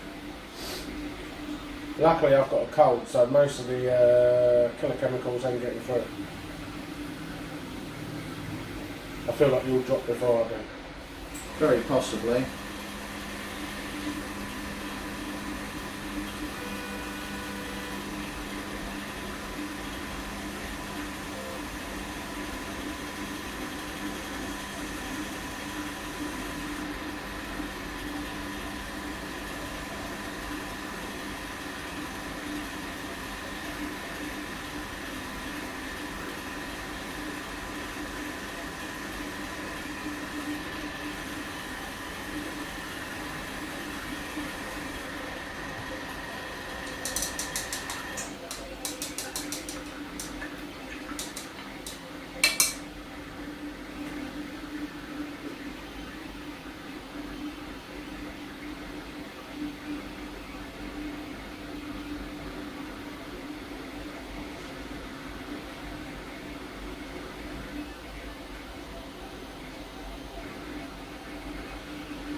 I got finger cramp.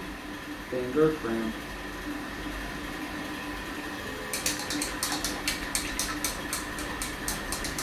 It's the right colour, man.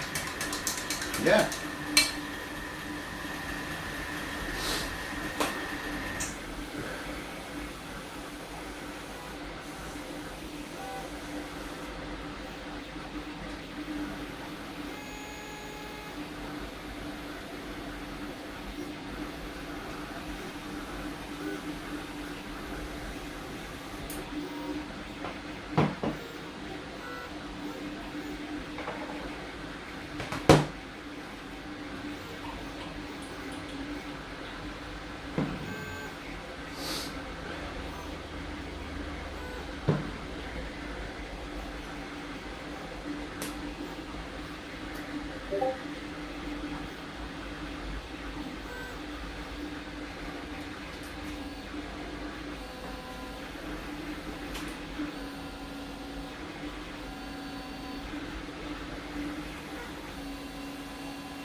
My mouth tastes like pain.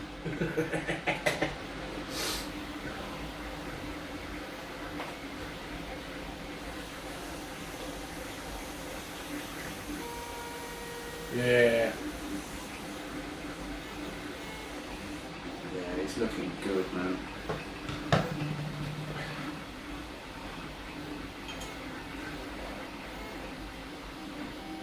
So have you enjoyed painting him, or has he been a... Yeah, it's been alright, pretty straightforward really. There's nothing really taxing on him to do. How did you find doing that much flesh tone? I really don't mind flesh tone. Like, it doesn't bother me. Sort of same amount as I've done on Gannicus, and if anything, I think when you've got a lot of flesh tone, it's easier because you've got a bigger area to work with, and it's easier to fade colours in when you've got a bigger area. When you've got a small area, I find that harder to do. Okay.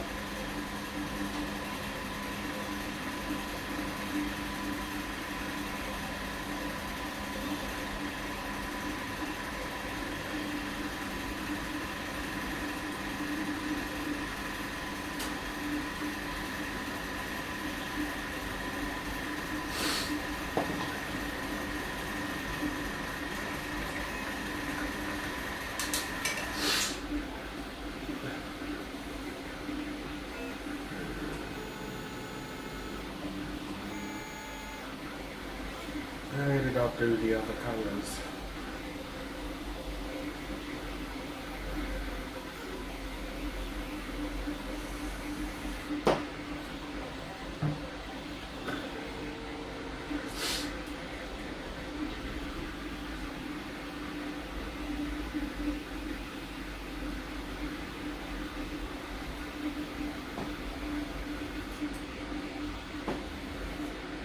You alright then?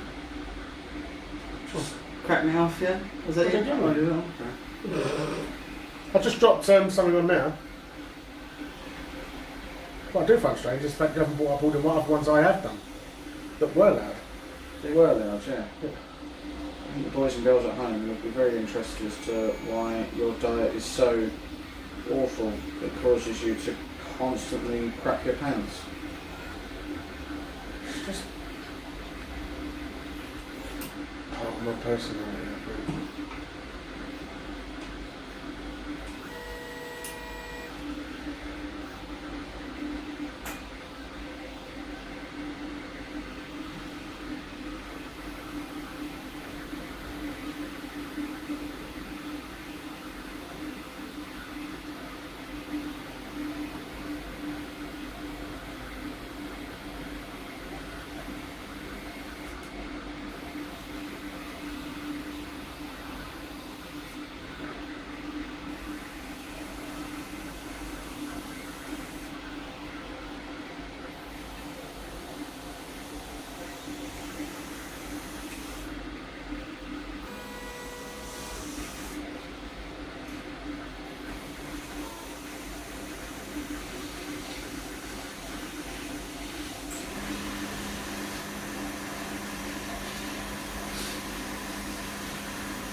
Also, painting something like that cape, much easier with an airbrush to get into the crevices.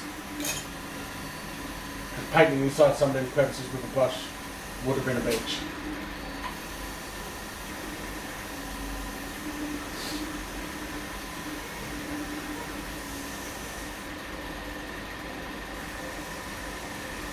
It's not been a tower of rainbows. No, but you imagine doing that with a brush. Yeah, it would have been unpleasant. I mean, I wouldn't have been doing it, so I wouldn't really have cared how difficult it was. Whereas I'm now intrinsically interested as how difficult this is.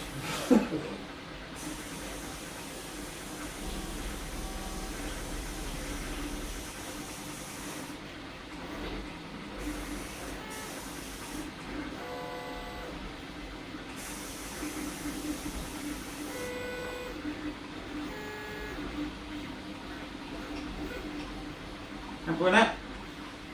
There's a little buckle on the top you need to... Yeah, it's got to be done in the glass colour.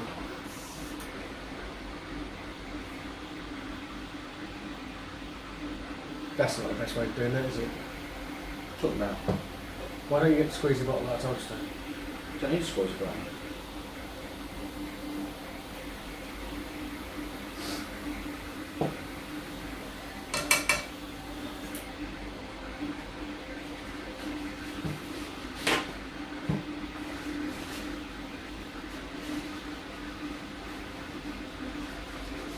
Got some paint on the front. Or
that's the most cleaning I think I've ever seen you do in one go.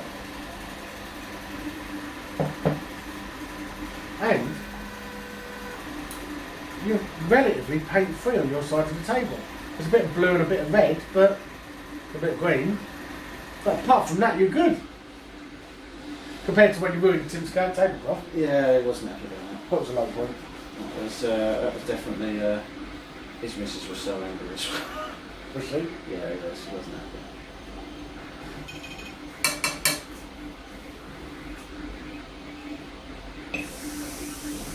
That's better.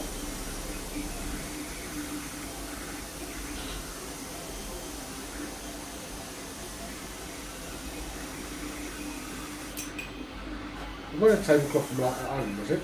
Yeah. Why would you do that then?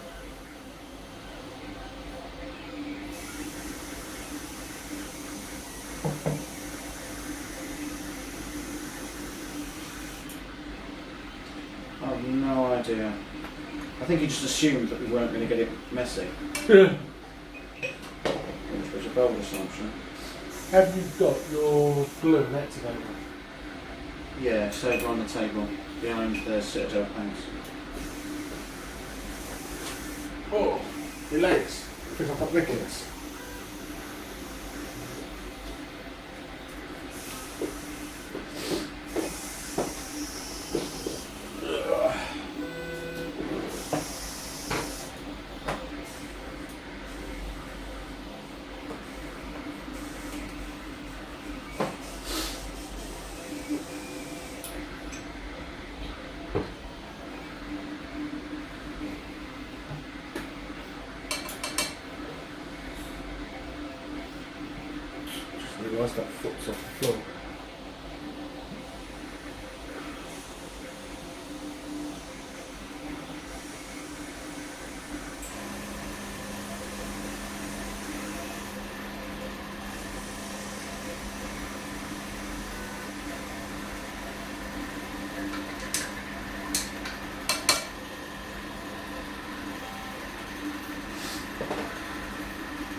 So Mike's using a 2-part activated glue that we have.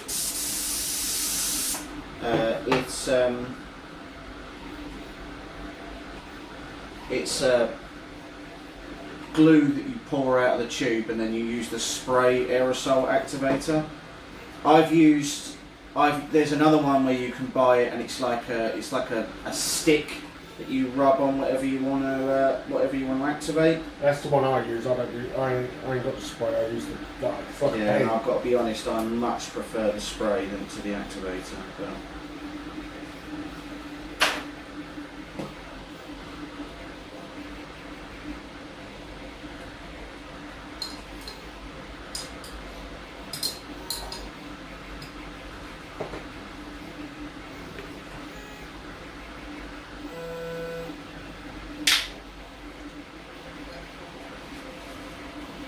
actually snap in. Yeah, looks like it.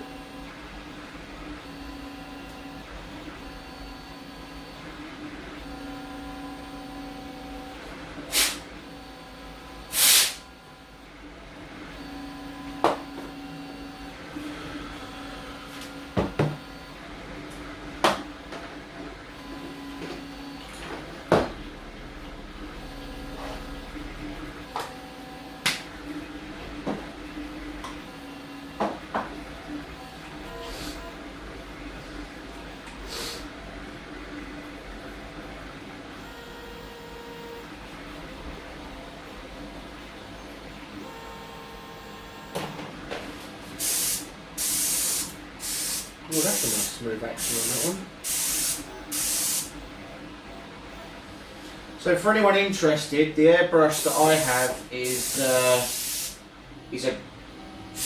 Gotcha. I've found it to be really good, really nice. How much to was use. it? It wasn't expensive. It was about 20 or 30 quid. No, it wasn't a particularly expensive one. I know you can get ones that run you in the hundreds. The Badger ones can be like 300 quid. Yeah.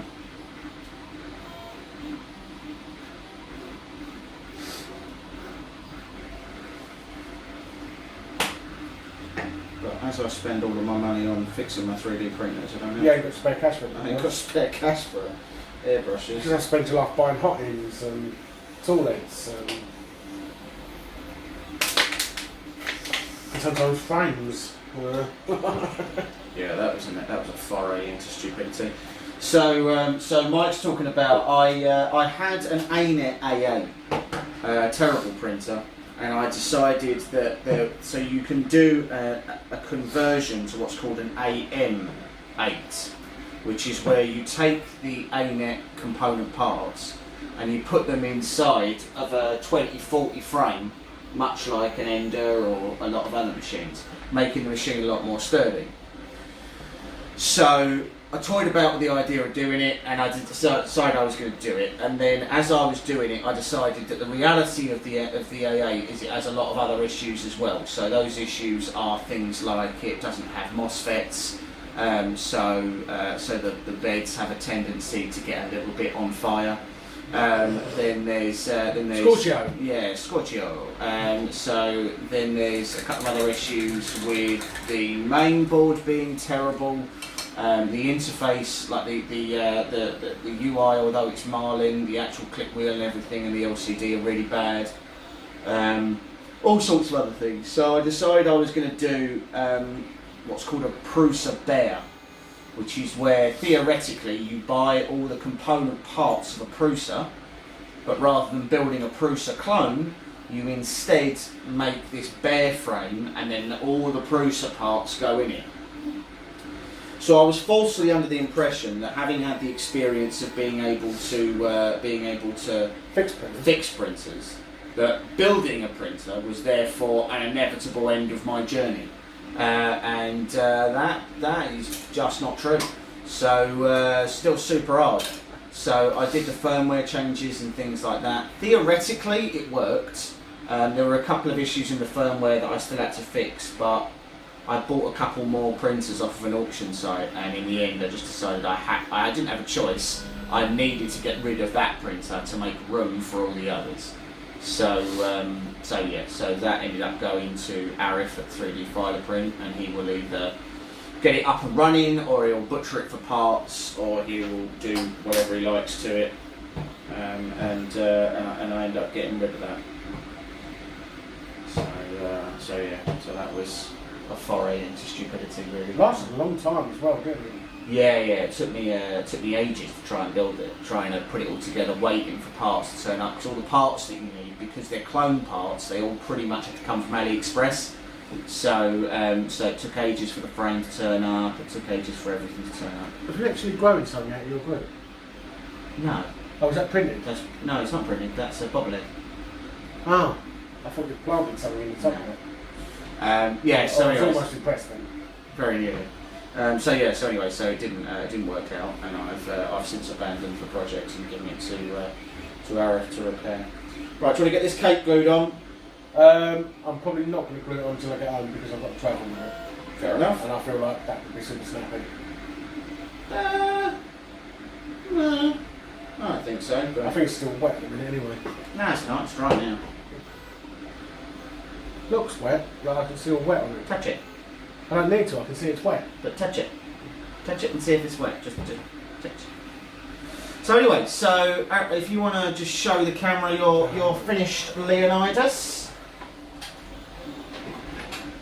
Oh, myself, and I'll make sure the camera's.